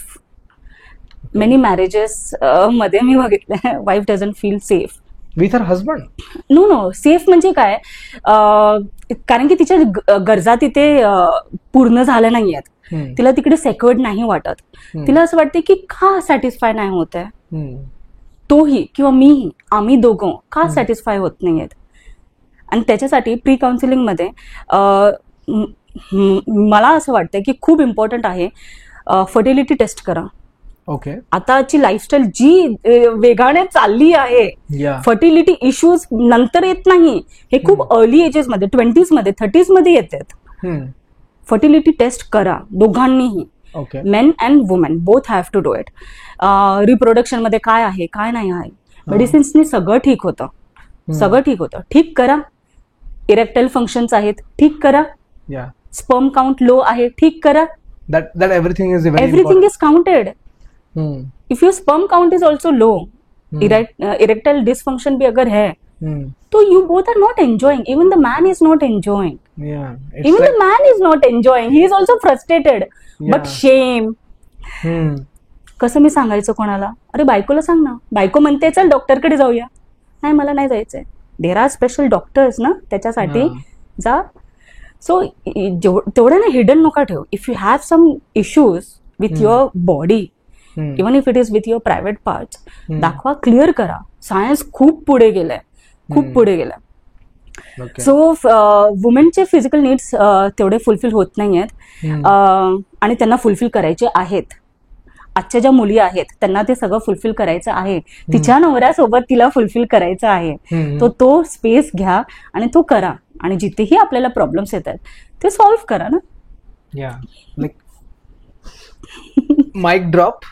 Physical intimacy is the most important thing in a marriage for it to work. कारण की ते एक तुमचं emotional bonding साठी पण खूप important tool आहे. म्हणजे टूलच म्हणेल त्याला. It creates a great bond. If you don't have physical, just by kissing or hugging, you release oxytocin. Yeah. कोणी विचार पण केला नसेल, फक्त किस तर कितना सिम्पल आहे. आपण मूवीज मध्ये खूप काय वेगळं बघतो. सो हे बॉन्ड असतं. एक हग करतो तुम्ही. वुमेनला जास्त हगची गरज असते. She feels really secured after a हग.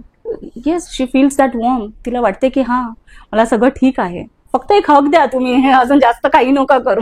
आपण आपल्या व्ह्युअर्सला टास्क देऊ, जे पण हजबंड आम्हाला बघत आहे, इफ त्यांना त्यांच्या वाईफला एकदम हॅपी ठेवायचं आहे, दिवसामध्ये कमीत कमी किती वेळ त्यांनी त्यांच्या बायकोला हक करायला पाहिजे? Give a number, minimum number. एवढं तर करा. मिनिमम 2 वेळा, सकाळी संध्याकाळी करा. ऑफिसला जायच्या पहिले, ऑफिस मधून घरी आल्याबरोबर वाईफला जाऊन हक करा, किस करा. Even if it is a forehead kiss, ते करा. तिला चिक्सला करा. तो गरज असते तिची, फिजिकल नीड असते. इंटिमेसी म्हणजे सेक्शुअल इंटरकोर्सच नसतं. या सगळ्याही गोष्टी असतात. तिला प्रायोरिटीवरती ठेवा.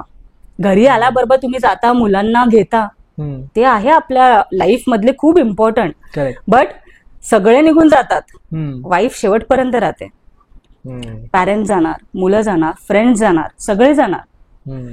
पण तुमची साथीदार तुम्ही मरतपर्यंत, म्हातारे होतपर्यंत ती तुमच्या सोबत राहणार. And for that you need to know love language. If you don't know love language, you will have a different love language, I have a different love language. सगळ्यांची वेगळी लव्ह लँग्वेज असते. कोर्सेस करा love लँग्वेजेसचे, युट्यूबवरती सगळं free आहे. Simple 5 love language असतात. जसं आपण हगिंग वगैरे त्याचं सगळं सांगितलं होतं. Hugging, kissing, sexual intercourse, words of affirmation. Words of affirmation में अप्रिशिएट करो, प्रेस करो. फिजिकल टच मध्ये या सगळ्या गोष्टी येतात. हगिंग, किसिंग, ठीक आहे. जस्ट आपण बसलोय, मूवी बघतोय, हात ठेवा खांद्यावरती, झोपा मांडीवरती, जस्ट सिम्पल टच है ना. हात पकडा, होल्डिंग हँड्स, सो इम्पॉर्टंट. त्याच्यानंतर क्वालिटी टाइम स्पेंड करा. मूवीजला जा, ऍक्टिव्हिटीज सोबत करा, डीप कॉन्व्हर्सेशन्स करा, लाईफ बद्दल, करिअर बद्दल, गोल्स बद्दल सगळं. गिफ्ट्स द्या. Gifts are so important. It shouldn't be small और big. One flower is enough to impress her, to make her feel loved. पहिलेचे आजोबा नाही का गजरे घेऊन येत होते, किती छान काळ होता तो. नेहमी घेऊन येत होते आजीसाठी. आताही करा. मी आत्ताच याच आठवड्यात एका काकांना बघितलं, गजरे घेत होते. मेली काका तुम्ही घेताय, हे खूप छान गोष्ट आहे. बायांना घ्यावं लागतं कारण की त्यांचे नवरे घेऊन येत नाहीये. Flower, even if it is beauty products, even if it is movie, और काही मोठी गोष्ट, घर गाडी, काही द्या तुम्ही, पण द्या तिला. Gesture is very important. Got it. Like आतापर्यंत आपण ठीक आहे शिकलो. And acts of service. Last, acts of service सगळं सोबत करा. सोबत म्हणजे हेल्प करा. अच्छा, हा, लोकांची मदत तुम्ही दोघं मिळून ऍज अ टीम करा, असं एनिथिंग. घरातले कामं सगळे सोबत करा. सगळं तिच्यावरती लोड नका टाकू. ती ओव्हरलोड होते, फिजिकली खूप टायर्ड होते, मेंटली एक्झॉस्ट होते तुम्ही. तर घरातले काहीही काम आहेत, कुकिंग असेल, नाही येते शिका. बायांना सगळं शिकवण्यात येतं लहानपणापासून, की तुला लग्न करायचंय, तुला हे करायचंय, तुला असे कपडे घालायचे, तुला असं वागायचंय, तुला असं बोलायचंय, तुला असं ऍडजस्ट करायचंय, तुला असं टॉलरेट करायचंय. आणि मुलांना काय शिकवण्यात येतं? तुला पैसा कमवायचाय. मुलांनाही येते शिकवण्यात, पण काय शिकवण्यात येते? तुला पैसा कमवायचाय, तुला करिअर करायचंय, आणि तुला तुझ्या आई वडिलांचं लक्ष द्यायचंय. तिलाही तिच्या आई वडिलांचं लक्ष द्यायचंय. तिचेही पॅरेंट्स आहे. If she is the only child, और इफ फक्त तिथे 2 बहिणी आहेत किंवा 3 बहिणी आहेत तिथे, त्या पॅरेंटला तर मुलगाच नाहीये, त्यांचं म्हातारपण कोण काढणार? करेक्ट. तर मग ऍज अ कपल सासू सासरे तर दोघंही बोलतात, तुम्हीही बोलता. मॅन ऑल्सो सेज की ते माझे सासू सासरे आहेत. मुलगीही बोलते हे माझे सासू सासरे आहेत. एक फोन करा त्यांना, विचारा कशी तब्येत आहे. करा, जेव्हा गरज पडते तेव्हा करा तुम्ही त्या सगळ्या गोष्टी. मेडिकल इमर्जन्सीज असतात, जा त्यांचा साथ द्या. तेव्हा म्हातारपणामध्ये आपणच येतो, आपणच मुलगा येतो. ते तर तुम्हाला जावे बापू म्हणून तर डोक्यावरती ठेवतातच, पण ते मुलगाही समजतात. आणि तुम्ही एक मुलगा बना. ती जर तुमच्या घरात येऊन मुलगी बनते तर तुम्ही मुलगा बना. Got it. ठीक आहे, आता पुढे जाऊ. मला आणखी एक माझ्या डोक्यामध्ये एक प्रश्न आलाय. आता आपण आपल्या सोसायटीमध्ये बघतो, एक प्रश्न मला आलाय की 2 नवरा बायको आहे आणि त्यामध्ये दोघांमध्ये इश्यूज चाललेले आहेत, तर दोघांचं पटत नाही आहे. तर घरचे लोक म्हणतात की यार तुम्ही मुलबाळ करून घ्या, त्याचा सांभाळायला लागाल, तुम्ही त्याचा सांभाळ करायला लागाल, तर तुमचे प्रॉब्लेम्स पण सॉल्व्ह होऊन जातील. तर like how important are kids in marriage? So हे जे आहे की बाबा तुमचे झगडे खतम होतील मूल आल्यानंतर, हे चुकीचा विचार आहे पहिली गोष्ट तर. ओके, पण हा आहे विचार, कारण की मी आहे, कारण की लोक असे बोलतात की बाबा आपलं घर, आपली फॅमिली जर आपल्याला पुढे घेऊन जायची आहे तर आपल्याला मुलं करायला पाहिजे. Marriage means to have kids, family, तरच फॅमिली क्रिएट होणार आणि पुढेही तीच फॅमिली जाणार आहे. बट इफ यू थिंक की याच्यामुळे झगडे, तुमच्या याच्यामुळे हे झगडे नाही होणार मुलं आल्यानंतर, तो then you are wrong. You have to solve your issues. That is a complete different thing. जर तुमचं नाही पटत आहे त्या रिलेशनशिपमध्ये, if that marriage is toxic for both of you, or for even one partner, if you think that this marriage is toxic for me, then please do not plan a child. मुलं खूप सफर करतात याच्यामध्ये. मुलं तेच बघून वाढतात, childhood traumas तिथेच येतात. तर ते तुम्ही तुमच्या मुलांना नको देऊ. मुलांना हे नाही समजत की मी आता लहान आहो, मी आता इथे काय करायला पाहिजे. But they understand, they can sense everything. So if there is a toxic partner, if you feel की हे लग्न इकडे पुढे नाही जात आहे, तिकडे आपल्याला लग्न तिकडे थांबवायला पाहिजे. Take a break. मॅरेजमध्ये आपण ब्रेक्स नाही घेत. टेक दॅट ब्रेक्स खूप इम्पॉर्टंट असतात. 3 महिन्यांनी 6 महिन्यांनी जा, तू तुझ्या घरी जाऊन ये, थोडासा एक ब्रेक घे. आपण नेहमी जेवढी जास्त फेमिलॅरिटी असणार ना तेवढे जास्त इश्यूज होतात.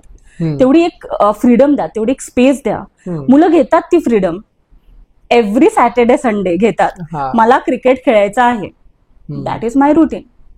ती काय करणार, ती घरीच बसणार, घरचेच कामं करणार. माझे घरचेच कामं संपत नाहीयेत, तिला नाही जाता येते. हायर हेल्प घरी घर सांभाळण्यासाठी. If you are financially that much secured enough आहे आपल्याला वाटतंय तर ते करा. आजकाल इंडियामध्ये everything is affordable. Outside it is not. Outside you both have to do it. बाहेरचं कामं घरचे कामं सगळं करावं लागतात. इंडियामध्ये आपल्याला ती तेवढी एक बोलते ना लक्झरी आहे. To have a maid is a luxury.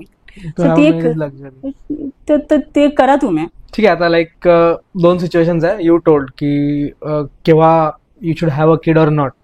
आता आपण बघतो की जेव्हा एक पोरगी लग्न करून घरी येते पोराच्या, तर ती फक्त त्याच्यासोबत लग्न नाही करत. ते असं होतं की पूर्ण फॅमिली सोबत लग्न केलं आणि तिला सगळ्या लोकांना डील करावं लागते.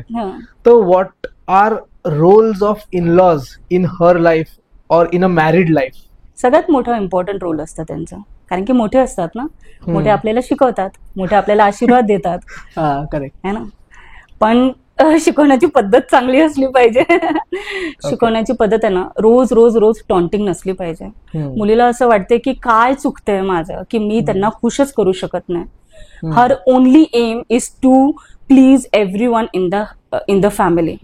तो नसला पाहिजे आता, कारण की तुम्ही स्वतःचं हॅपीनेस स्वतः क्रिएट करा. इफ यू थिंक की I will do this things and I am going to please you, that person is never going to get pleased. Expectation तुमचे नेहमी नेहमी ते चेंज होत राहणार आहे. इंटरफिअर नका करू. इनलॉज खूप जास्त इंटरफिअर करतात. इंटरफिअर नका करू. नवरा बायकोला काय करायचंय ते करा. हे मी बघितलं माहितीये का. आता समजा आपण चाइल्ड बर्थचीच केस समजा पकडली. If a couple is not ready to have a kid, फॅमिलीकडून खूप प्रेशर येते भरपूर. तर चाइल्ड बर्थ मध्ये पण त्यांचा रोल काय राहते? आणि like tell me something about that. Every single decision has to be mutual decision only by couple. सगळ्यात पहिले लग्न करायच्या पहिले ठरवायचं बाळ पाहिजे की नाही पाहिजे. कोणाची लाईफ खराब नका करू. बाळ पाहिजे की नाही पाहिजे, किती पाहिजे, केव्हा केव्हा पाहिजे, सगळं डिटेलमध्ये प्री काउन्सिलिंग मध्ये ते करायचं. नाही तुम्हाला कोणाकडे जायचं नाही, तुम्ही स्वतः करा. बसा दोघं सोबत. हे आहे, मला हे पाहिजे. मुलांना नाही पाहिजे. इफ अ मॅन सेज मला नकोयत मुलं, मला जगायचंय माझी लाईफ, मला ट्रॅव्हल करायचंय, मला हे करायचंय, मला ते करायचंय, but a woman needs that. Biologically she bears a child, right. ती तिची नीड आहे. If that woman does not have that need, it is very easy for her. चलो ठीक है, नहीं करेंगे बच्चे. Majority 99.99% women want baby. मातृत्व असतं ना तिच्यामध्ये आतमध्ये. तिने जर नाही मुलं पैदा केले तर तिला जज करतात. मुलाला कोणीच जज करत नाही. Society needs to change here. Problem दोघांमध्ये असते. फर्टिलिटी इश्यू फक्त तिला नसतो, मुलांमध्येही असतो. तर ते तुम्ही बघा. बट अ वुमन इज जज. तिला नाव ठेवतात आणि तिलाच इतकं टॉर्चर केलं जातात की बाबा तुला एक साधं मूल पण करता येत नाही. एक टेस्ट केल्याने कळणार की कोणामध्ये प्रॉब्लेम आहे. कळणार नाही. इगो असतो ना. मेल इगो खूप बघितलंय. आपल्याला माहितीच असेल मेल इगो. सो रिलेशनशिपमध्ये इगोज नका ठेवू. इगो तुमचं सगळं ego will destroy your family. Ego will destroy your partner as well as all the family members also. ठीक आहे, गॉट इट. खूप गहन चर्चा झाली. म्हणजे लाईक आय एम स्तब्ध, किती काय प्रोसेस करू. पण आता ना मला थोड्याशा इंटरेस्टिंग टॉपिक्सकडे जायचं आहे, जे न्यू एज टॉपिक्स आहे. आता आपण जेव्हा बघतो जसं जसं आपण समाजामध्ये प्रोग्रेस करत चाललो आहे 21व्या शतकामध्ये, that thing have come in India also. आता न्यू एज डेटिंग बद्दल समजा आपण बोललो, dating was totally different in 50s, 60s, 70s in India also. इंडियामध्ये डेटिंग नव्हतीच तेव्हा, पण नाव it's catching up in India. तर आता न्यू एज डेटिंग कुठे चुकत आहे इंडियामध्ये और वर्ल्ड वाईड एवढं रेलेव्हंट नाही आहे, बट इंडियामध्ये न्यू एज डेटिंग कुठे चुकत आहे? ऑप्शन्स भरपूर आहेत. Is it wrong to have a lot of options? It's a personal choice, subjective असतं हे. If a person is having such requirements और mentality that I need to have multiple partners, और ते काय सांगून नाही करणार आहे. हे सगळं हिडनली होणार आहे. तर त्याच्या मागे भरपूर काही रिझन्स असतात. You don't feel heard, you have conflict issues at house, तुमचे वेगळे ट्रॉमाज चालू आहे, तुमच्या जॉबमध्ये डिफिकल्टीज चालू आहे, तुम्हाला अटेन्शन नाही भेटत आहे, you don't feel loved. And if you feel की मला या सगळ्या रिलेशनशिप्स मधून भेटतंय, then you go and you seek those relationships. पण आता लेट्स कन्सिडर अ सिनारिओ, ठीक आहे? A man and a woman both are very much in love, म्हणजे असं समजा की दोघंही एकमेकांमध्ये खूप इन्व्हेस्टेड आहेत. आता समजा any one of them cheats, ठीक आहे? आता दोघांपैकी कोणीतरी चीट केलं. आता समजा या सिच्युएशन मध्ये समजा माणसाने चीट केलं, तर what's effect on woman? What is her mentality after that? First thing आहे ना, आपल्या भारत देशातल्या बाया काय करतात, शी नोज व्हेरी वेल. तिचं इंट्युशन आहे ना खूप स्ट्रॉंगली तिला सांगतं की हर मॅन इज चिटिंग. सगळ्यात पहिले ती चूक करते की ती त्याला चान्स देते. कन्फ्रंट जरी झालं that I have red your messages और आय हॅव सीन, मी तुला बघितलंय त्या मुलीसोबत, और you were talking on phone, तो डिसमिस करणारच आहे. नाही मी तर असं काहीच नाही करत आहे. No one except that I am cheating, no one except. मला असं वाटतंय की चान्स नाही द्यायला पाहिजे. Men will never change. Men don't change even for the loved woman. They will change only when they want to change. I can, म्हणजे मी या गोष्टीला म्हणू शकतो की यस, इट्स ट्रू. आम्ही कोणासाठीच चेंज होणार नाही अंटिल अँड अनलेस ते आम्हाला एकदम deep psychology. Even if it is a love marriage. Yeah. Even if it is a love marriage.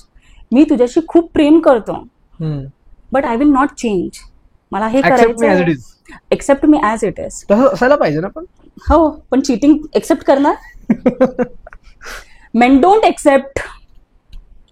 If a wife is cheating, तो काय करतो? सोडून देईल, निघून जा माझ्या घरातून सगळ्यात पहिले. पण बाया काय करतात? तू माझ्यासोबत राहा, मला हे लग्न टिकवायचंय. का लग्न टिकवायचंय? जिथे ही बेसिक गोष्ट जर तुमची फुलफिल होत नाहीये, मॅरेज मध्ये तुम्ही थर्ड पर्सनला कसं इन्व्हॉल्व्ह करू शकता? तुम्ही स्वतःही डिस्ट्रॉय होताय. रोल्स वेन रिव्हर्स्ड होतात, आपण टॉलरेट करू शकतो का? तो प्रश्न पहिले विचारायचा.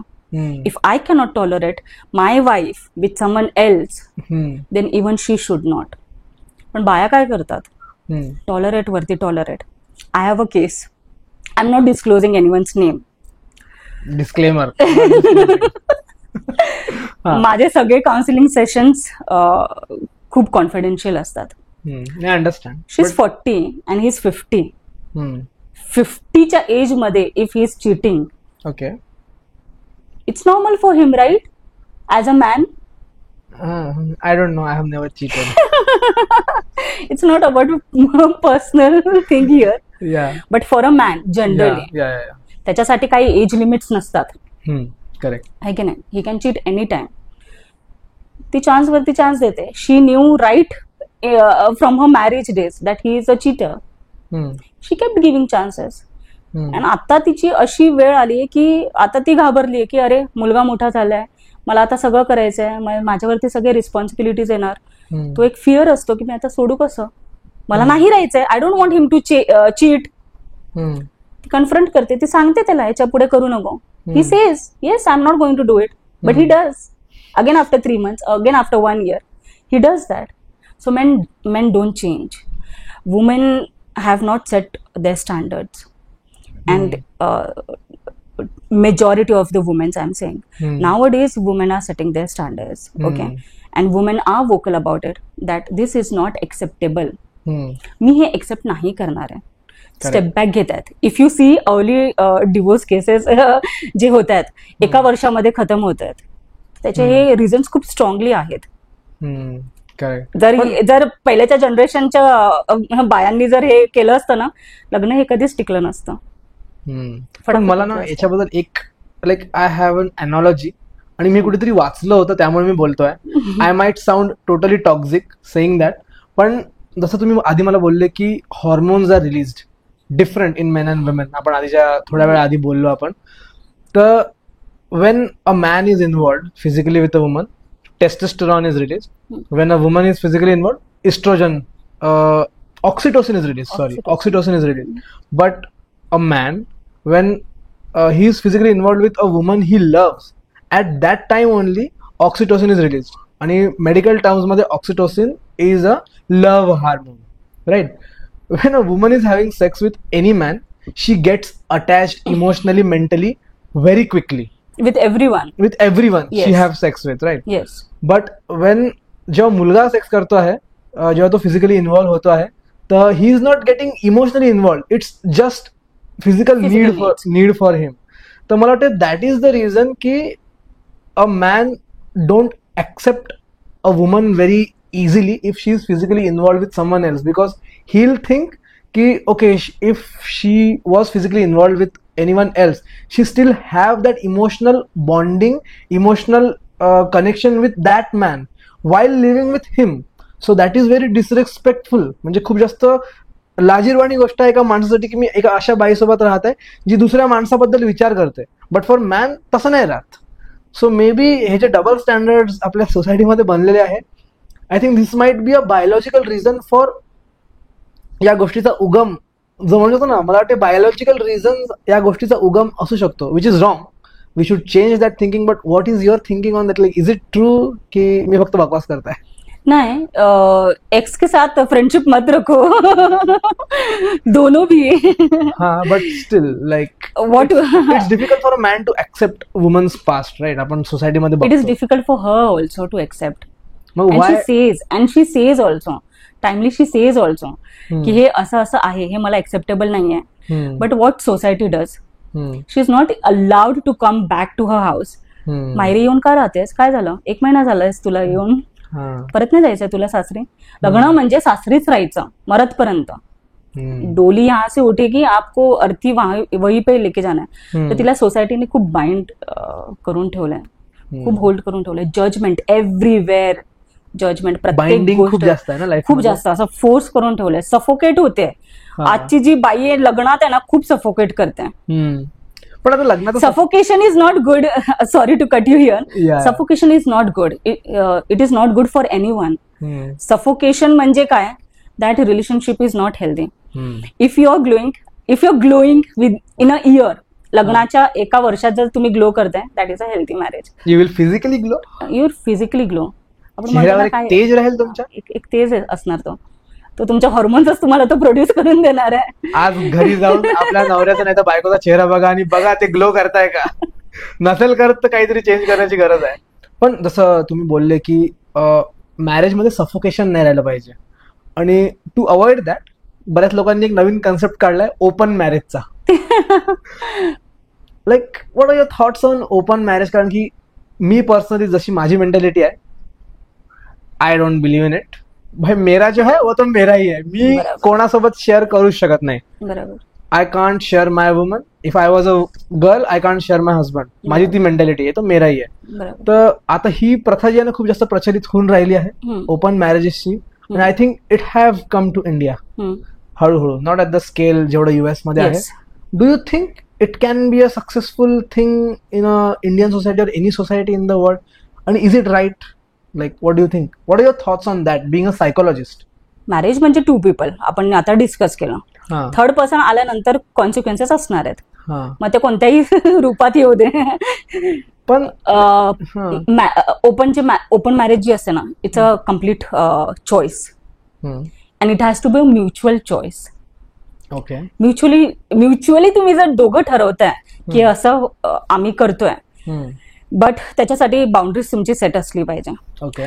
अ woman can not let go her husband at the cost of emotional attachment with any other woman. ते नाही, सेक्युअर्डच फील होत नाही. मॅरेज म्हणजे काय? I want to be in that marriage, but at the same time I also want to explore. बरोबर. But तुम्ही सगळं एक्सप्लोर करताय, but if you have not set boundaries in that relationship also. But I think जेव्हा तुम्ही open marriage बद्दल open marriage बद्दल बोलतो आपण, तर all boundaries are cut off, right, in that sense. Boundaries set करायलाच पाहिजे. बाउंड्रीज कसे सेट नाही होत. पण ओपन मॅरेज मध्ये बाउंड्रीज सेट होऊ शकत नाही ना. डेफिनेटली ओपन मॅरेज मध्ये you have to set boundaries. Physical needs पे पहले बाउंड्रीज सेट करो. अब कैसे? I am confused. जसं मी बोली की कॉन्सिक्वेन्सेस असणारच. आपण इथे कोणाला एनकरेज नाही करत आहे, but I am telling you की काय काय कॉन्सिक्वेन्सेस असणार आहेत. सगळ्यात पहिले प्रोटेक्शन घ्या. ओव्युलेशन पिरियड मध्ये नका करू. Don't invite problems unnecessarily for your marriage also, for others also. So एक पिरियड ट्रॅकर एक ठेवा तुम्ही. Also regular testing, medical testing करत राहायला पाहिजे. If you are having multiple partners, sexually transmitted diseases हे खूप लवकर कॅच होतात. आणि आपल्याला थोडं माहिती असतं कोणाला काय आहे ते. इयरली 6 मंथ्सली टेस्ट करत राहायला पाहिजे. So you give permission for open marriage? I don't give any permission to anyone. It's a personal choice I started with. But I'm telling you, these are the consequences. Okay. But for society as a whole, is it right? No. भारतीय संस्कृती ही नाहीये ना. आपल्याला हे शिकवलंच नाहीये. आपल्याला काय शिकवलं? Do you think it works? If someone wants to work, they will work. If someone does not want to, they will not. Okay, it's very subjective. It's very subjective. It's very personal. इतकं personal असतं ना की तुम्ही कोणत्या गोष्टीवरती agree करणार आणि कोणत्या गोष्टीवरती अग्री नाही करणार त्याच्यावरती पण असतं. Ultimately, you want your wife or you want your husband to come and sleep with you in the same house, same night. End of the day. End of the day, आप मेरे घर पे आके आप रहो साथ में. बट अगर वो नहीं मिलेगा and if you feel की अरे माझं अटॅचमेंट तिकडे लूज होत आहे. अटॅचमेंट लूज होणं म्हणजे काय? तो तिकडे जास्त इमोशनली इन्व्हेस्ट झाला म्हणजे हा हिला सोडून तिच्यासोबत राहणार आहे. That marriage is going to break then. तर तिकडे इनसिक्युरिटी फील होणार आहे. Correct, correct. So even in open marriages have insecurities. Okay. हे लाईक मी तर म्हणजे तर्कच नाही लावू शकत या गोष्टीचा आणि समजू पण शकत नाही. आपल्याला लहानपणापासून हे शिकवलंय की आपण एकाच व्यक्तीसोबत लग्न करतो आणि एकाच व्यक्तीसोबत आपण राहतो, एंड करतो. संस्कार माझ्यावर तर तसेच झाले, आपल्यावरती तेच संस्कार आलेत. Marriage means that only. But if people want to have different things, बाबा वेस्ट मध्ये ये मैंने चला था, ये मैंने देखा था, ये चल रहा है ऐसे, तो हमको भी ये ट्राई करना चाहिए. इसलिए ना whatever exposure you get is very important. What you see you want to explore. Got it. So unrealistic expectations असतात मॅरेजमध्ये. आणि अनरिअलिस्टिक का होतात? कारण की आम्ही अनरिअलिस्टिक गोष्टी बघतो. अनरिअलिस्टिक स्टँडर्ड्स असतात. ब्युटी स्टँडर्ड्स असेल, पॉर्न असेल. It is so unreal. Their body parts are not real. When you see 1 time 2 time it is okay. But ते जेव्हा ऍडिक्शन मध्ये जातं तुमची मनस्थिती खराब होते. बिकॉज कारण की तुम्ही ज्याच्यासोबत करता त्याचं ते बॉडी फिगर नसतं. डोक्यामध्ये काय आपण इमॅजिन करतो? You imagine everything. If you see a love song you are going to imagine the same thing. तुम्ही जेव्हा ऍक्ट मध्ये असणार तुम्हाला तुमचे एक्सपेक्टेशन्स तुम्ही तिथे मीटच करू शकत नाही. So you set up totally different standards in your mind. त्या गोष्टीबद्दल लाईक यू फील डिससॅटिस्फाईड कारण की तुम्ही जे रिअल लाईफ मध्ये बघताय ते मॅचच करत नाही कुठे. नाही मॅच होत. कारण की इफ इवन जे पॉर्न इंडस्ट्री आहे they don't get real pleasures. It's all fantasy. It's all acting. लोकांना ही गोष्ट समजायला पाहिजे. लोकांना तेव्हा बघायला काय वाटत नाही. पण हे रिअल लाईफ मध्ये हे असं नाहीच आहे. मला आलं लक्षात की like what are the problems you go through when you are having a relationship. आणि वेगवेगळ्या रिलेशनशिप मध्ये you feel differently. You have a lot of mental stresses, emotional stresses, problems आणि सगळं काय असते. आता बरेचदा इश्यू काय होतं की आपल्याला आपल्या लाईफमध्ये प्रॉब्लेम असतो, आपल्याला कळत नाही, आपण त्याला छोटी गोष्ट समजून इग्नोर करून टाकतो. आता जे आपले व्ह्युअर्स असतात आपल्याला बघतायत त्यांना पण खूप प्रॉब्लेम्स असतील. त्यांना पण माहिती नाही ते म्हणजे लाईफ प्रॉब्लेम समजून, नॉर्मल प्रॉब्लेम समजून ते इग्नोर करून टाकत असतील. कारण की आपण जसं स्टार्टिंगला बोललो की मेंटल हेल्थला कोणी सिरियसली घेत नाही. आता मी ॲज अ पर्सन समजा मला जाणून घ्यायचं की whether I have a emotional or mental issue किंवा प्रॉब्लेम आहे, तर what is the checklist to self diagnose myself? हे जे आपण नीड्स बद्दल बोललो होतो, फिजिकल, मेंटल, इमोशनल नीड्स, जेव्हा ते फुलफिल होत नाहीयेत तुम्हाला फ्रस्ट्रेशन होणार. अँग्री वाटणार आपल्याला, कम्युनिकेट आपण टाइमली नाही करत आहे तेव्हा आपल्याला वाटणार. Your body speaks a lot. वेळेवरती तुमची बॉडी तुम्हाला सांगणार ओके की या गोष्टी ठीक नाहीये. एक ते तुमचं इंट्युशन सांगतो आणि प्लस तुमची बॉडीही तुम्हाला सांगणार की ही गोष्ट आपल्यासोबत ठीक होत नाहीये. चेंजेस आहे ना तुमच्या बॉडीमध्ये. एक्झाम्पल जर आपण एन्झायटीचा घेतलाय, व्हेरी कॉमन आहे एन्झायटी, सगळ्यांनाच होते एन्झायटी, प्रत्येक रिलेशनशिपमध्ये होते, वर्कमध्ये होते, सगळे इथे एन्झायटी होते.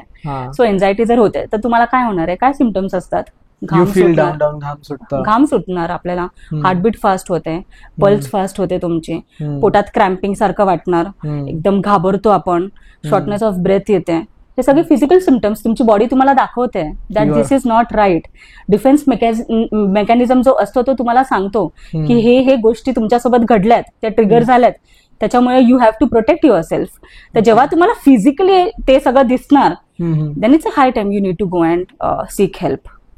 ओके. साधा आपण असा पाय हलवतोय, साधा आपण नेल बाईट करतोय, यू आर अँशियस ओके. पण आता काय डोक्यात चाललंय, सपोर्ट सिस्टम होणं खूप महत्वाचं आहे.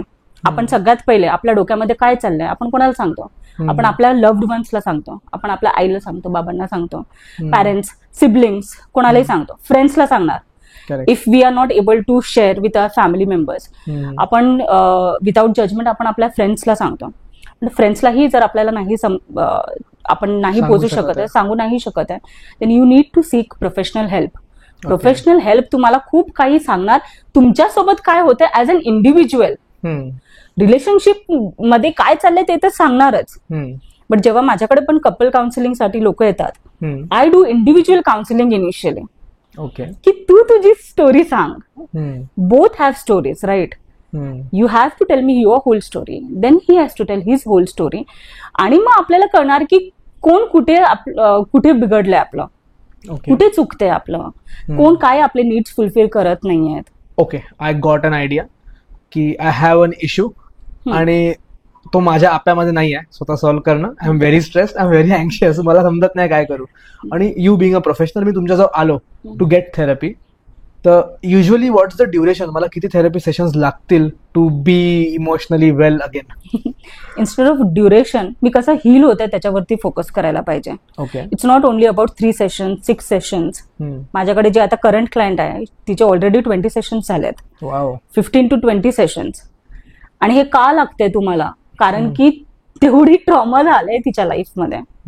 ओके. सो इंटेन्सिटी सगळ्यांची वेगवेगळी डिफर करणार. आणि इफ यू जस्ट थिंक की मला 2 या 3 सेशन मध्ये व्हायला पाहिजे, तर तुमचा प्रॉब्लेम तो जर छोटा असेल तर तो लगेच सॉल्व्ह होईल. If you have big issues जे तुमच्या लाईफशी सगळं कनेक्टेड आहे, तुमच्या रिलेशनशिप सोबत कनेक्टेड आहे, then it is going to take some time. It depends on the problem. Totally depends on the problem. काय इंटेन्सिटी आहे, काय टॉक्सिसिटी आहे, काय चाललंय तुमच्या लाईफमध्ये, वर्क प्लेसमध्ये काय चॅलेंजेस आहेत तुमचे. So right from your weakness, strength, everything I am going to evaluate.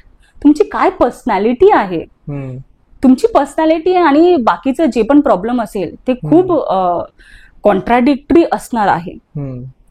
तर ते सगळं आपल्याला इव्हॅल्युएट करूनच मग आपल्याला कळणार की आपल्याला किती सेशन्स पाहिजे, rather than focusing on the number of time.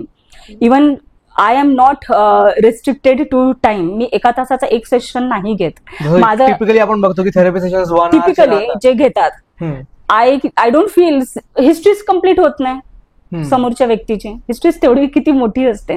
So एका सेशन मध्ये काय होणार आहे. सो इट्स नॉट अबाउट मनी की एका टाइम मध्ये एका सेशन मध्ये असं व्हायला पाहिजे. इट्स अबाउट तुम्हाला काय हील व्हायचंय, तुमचे कोणते कोणते प्रॉब्लेम्स तुम्ही माझ्याकडे घेऊन येतात. If you are getting 10 problems, then 10 problems solve करायला आपल्याला टाइम लागणार. If you bring one problem can be solved in 1 or 2 sessions also. Quick. It's very subject. कोणाकोणाला क्विक पाहिजे.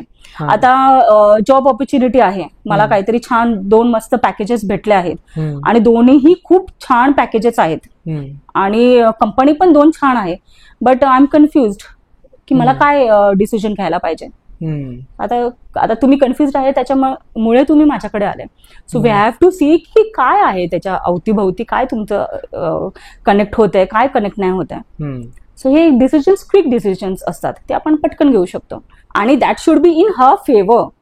तिच्या पर्सनॅलिटीच्या हिशोबाने सगळं व्हायला पाहिजे. If she is feeling awkward की हे मला नाही जमत आहे, then what ever advice I give, if it doesn't resonate with her, what she will say, him or her, म्हणजे कोणी असू शकतो, him or her, anyone, what that person is going to say, therapy didn't work for me.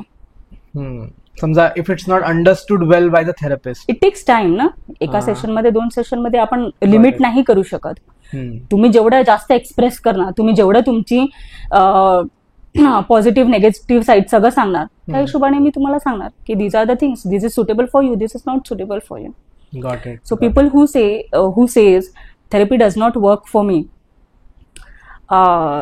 therapy does not work for you because you don't want therapy to work. Okay. So तुम्हाला ते accept करायला लागतील की जे suggestions तुम्हाला भेटतायत therapist कडून किंवा how they are guiding you, you need to follow those steps. Yes. Got it. म्हणजे आजचं हे एवढं हेवी आणि एवढं इन्फॉर्मेटिव्ह सेशन होता ना, I think I will need to watch it again twice thrice to understand all the concepts and how to be a better human being. पण पॉडकास्टच्या एंडकडे जाऊ आपण आता, कारण की बरंच काही शिकायला भेटलो आणि खूप छान वाटलं स्वाती तुझ्यासोबत बोलून, कारण की like I'm glad you are learning also from this. I am learning because I am not married yet. Yes. मला रिलेशनशिपची खूप जास्त एक्सपिरियन्स नाही आहे. Yes. सेंटिमेंटल आणि इंटिमसी वाल्या रिलेशनशिपची. तर going forward I look for it की लाईक काय मी चुका नाही करायला पाहिजे. आता बिफोर यू गो, तुम्ही जायच्या आधी थोडं आमच्या प्रेक्षकांना सांगा तुमच्या मते, like what you will address them to be emotionally well, to be mentally well and to be happy in their life. तुम्ही त्यांना काय सांगाल शॉर्टमध्ये? एक्सप्रेस करा. Express yourself. एक्सप्रेस करा. Men are not taught to express right from their childhood. रडू नकोस, तू मुलगा आहेस. ओके. अरे ह्युमन बिंग आहे, we are all human beings first, then genders come. तुम्ही तिकडे सप्रेस करताय त्याचे इमोशन्स. राग नको दाखवू. राग का ना दाखवू? राग का वाईट आहे? It is an emotion. Positive and negative emotions आहेत. सो राग तेव्हाच येणार. राग का येतो माहितीये? बिकॉज अँगर loves you the most. Okay. Before you love your self, your body loves your self. आपण बॉडीला तेवढं इम्पॉर्टन्सच देत नाहीये. तुमची बॉडी तुम्हाला सांगते डिफेन्स मेकॅनिझम मध्ये अँगर येणार. अँगर का प्रत्येक गोष्टीवरती नाही येत, रोज नाही येत, एखाद्याच गोष्टीवरती येणार जे आपल्याला टॉलरेट नाही होणार आहे. गोष्टी अननोटिस्ड वारंवार झाल्यावरती आपण पायलअप करतोय त्याच्यावरती येणार. So all emotions have to be expressed. Express करा whoever you have. And for people who don't have any support system, engage in activities where you will get that support system. कुठेही जा. आता समजा आता मला असं वाटतंय की I am feeling lonely, go take walk, nature मध्ये जा, फ्रेश एअर घ्या, ब्रिदिंग एक्सरसाइजेस करा, बरं वाटेल. माझ्याकडून कोणी व्यक्ती नाहीये माझं ऐकण्यासाठी. Go and talk to random people. म्हातारे लोक असेच बसलेत, जा त्यांच्यासोबत बोला. त्यांच्याकडे लाईफचे किती मोठे एक्सपिरियन्सेस आहेत. काका मला हे नाही बरं वाटत आहे, असं असं माझ्या लाईफमध्ये चांगलं आहे. Best advice he will give you. मुलांसोबत राहा. मुलं खूप इनोसेंट असतात. लव्ह तुम्हाला फील वाटणार की अरे यार I am feeling loved here. Adult forget that की आपल्याला हे भेटायला पण पाहिजे. If you cannot fulfil your needs from few people, then you get it from others. थोडंसं आपल्याला इकडे ब्रॉड पर्स्पेक्टिव्ह करावं लागणार आहे. Got it. So you need to express. You need to express. तर मावळ्यांनो, हा होता आजचा एपिसोड मेंटल हेल्थ आणि इमोशनल हेल्थवर. फार सॉरी खूप जास्त लंबा झाला एपिसोड, पण मला असं वाटलं की या सगळ्या टॉपिक्सवर बोलणं फार इम्पॉर्टंट आहे, कारण की यामध्ये आपण कुठे ना कुठे आयुष्यामध्ये नक्की चुका करतो आणि त्या चुका आपण नाही केल्या पाहिजे to lead a happy life. तर तुम्ही पण एक्सप्रेस करा तुमच्या फिलिंग्स. आतमध्ये दाबून ठेवू नका. तुम्हाला जे वाटते तुमच्या आयुष्यामध्ये, तुम्हाला कोणाबद्दल काही कोणाला सांगावं असं वाटते, त्यांना बिंदास्त बोला आणि एक्सप्रेस करा. भेटूया पुढच्या एपिसोडमध्ये एका नवीन गेस्ट सोबत. तोपर्यंत जय हिंद, जय भवानी, जय शिवराय, जय शंभूराजे, जय महाराष्ट्र.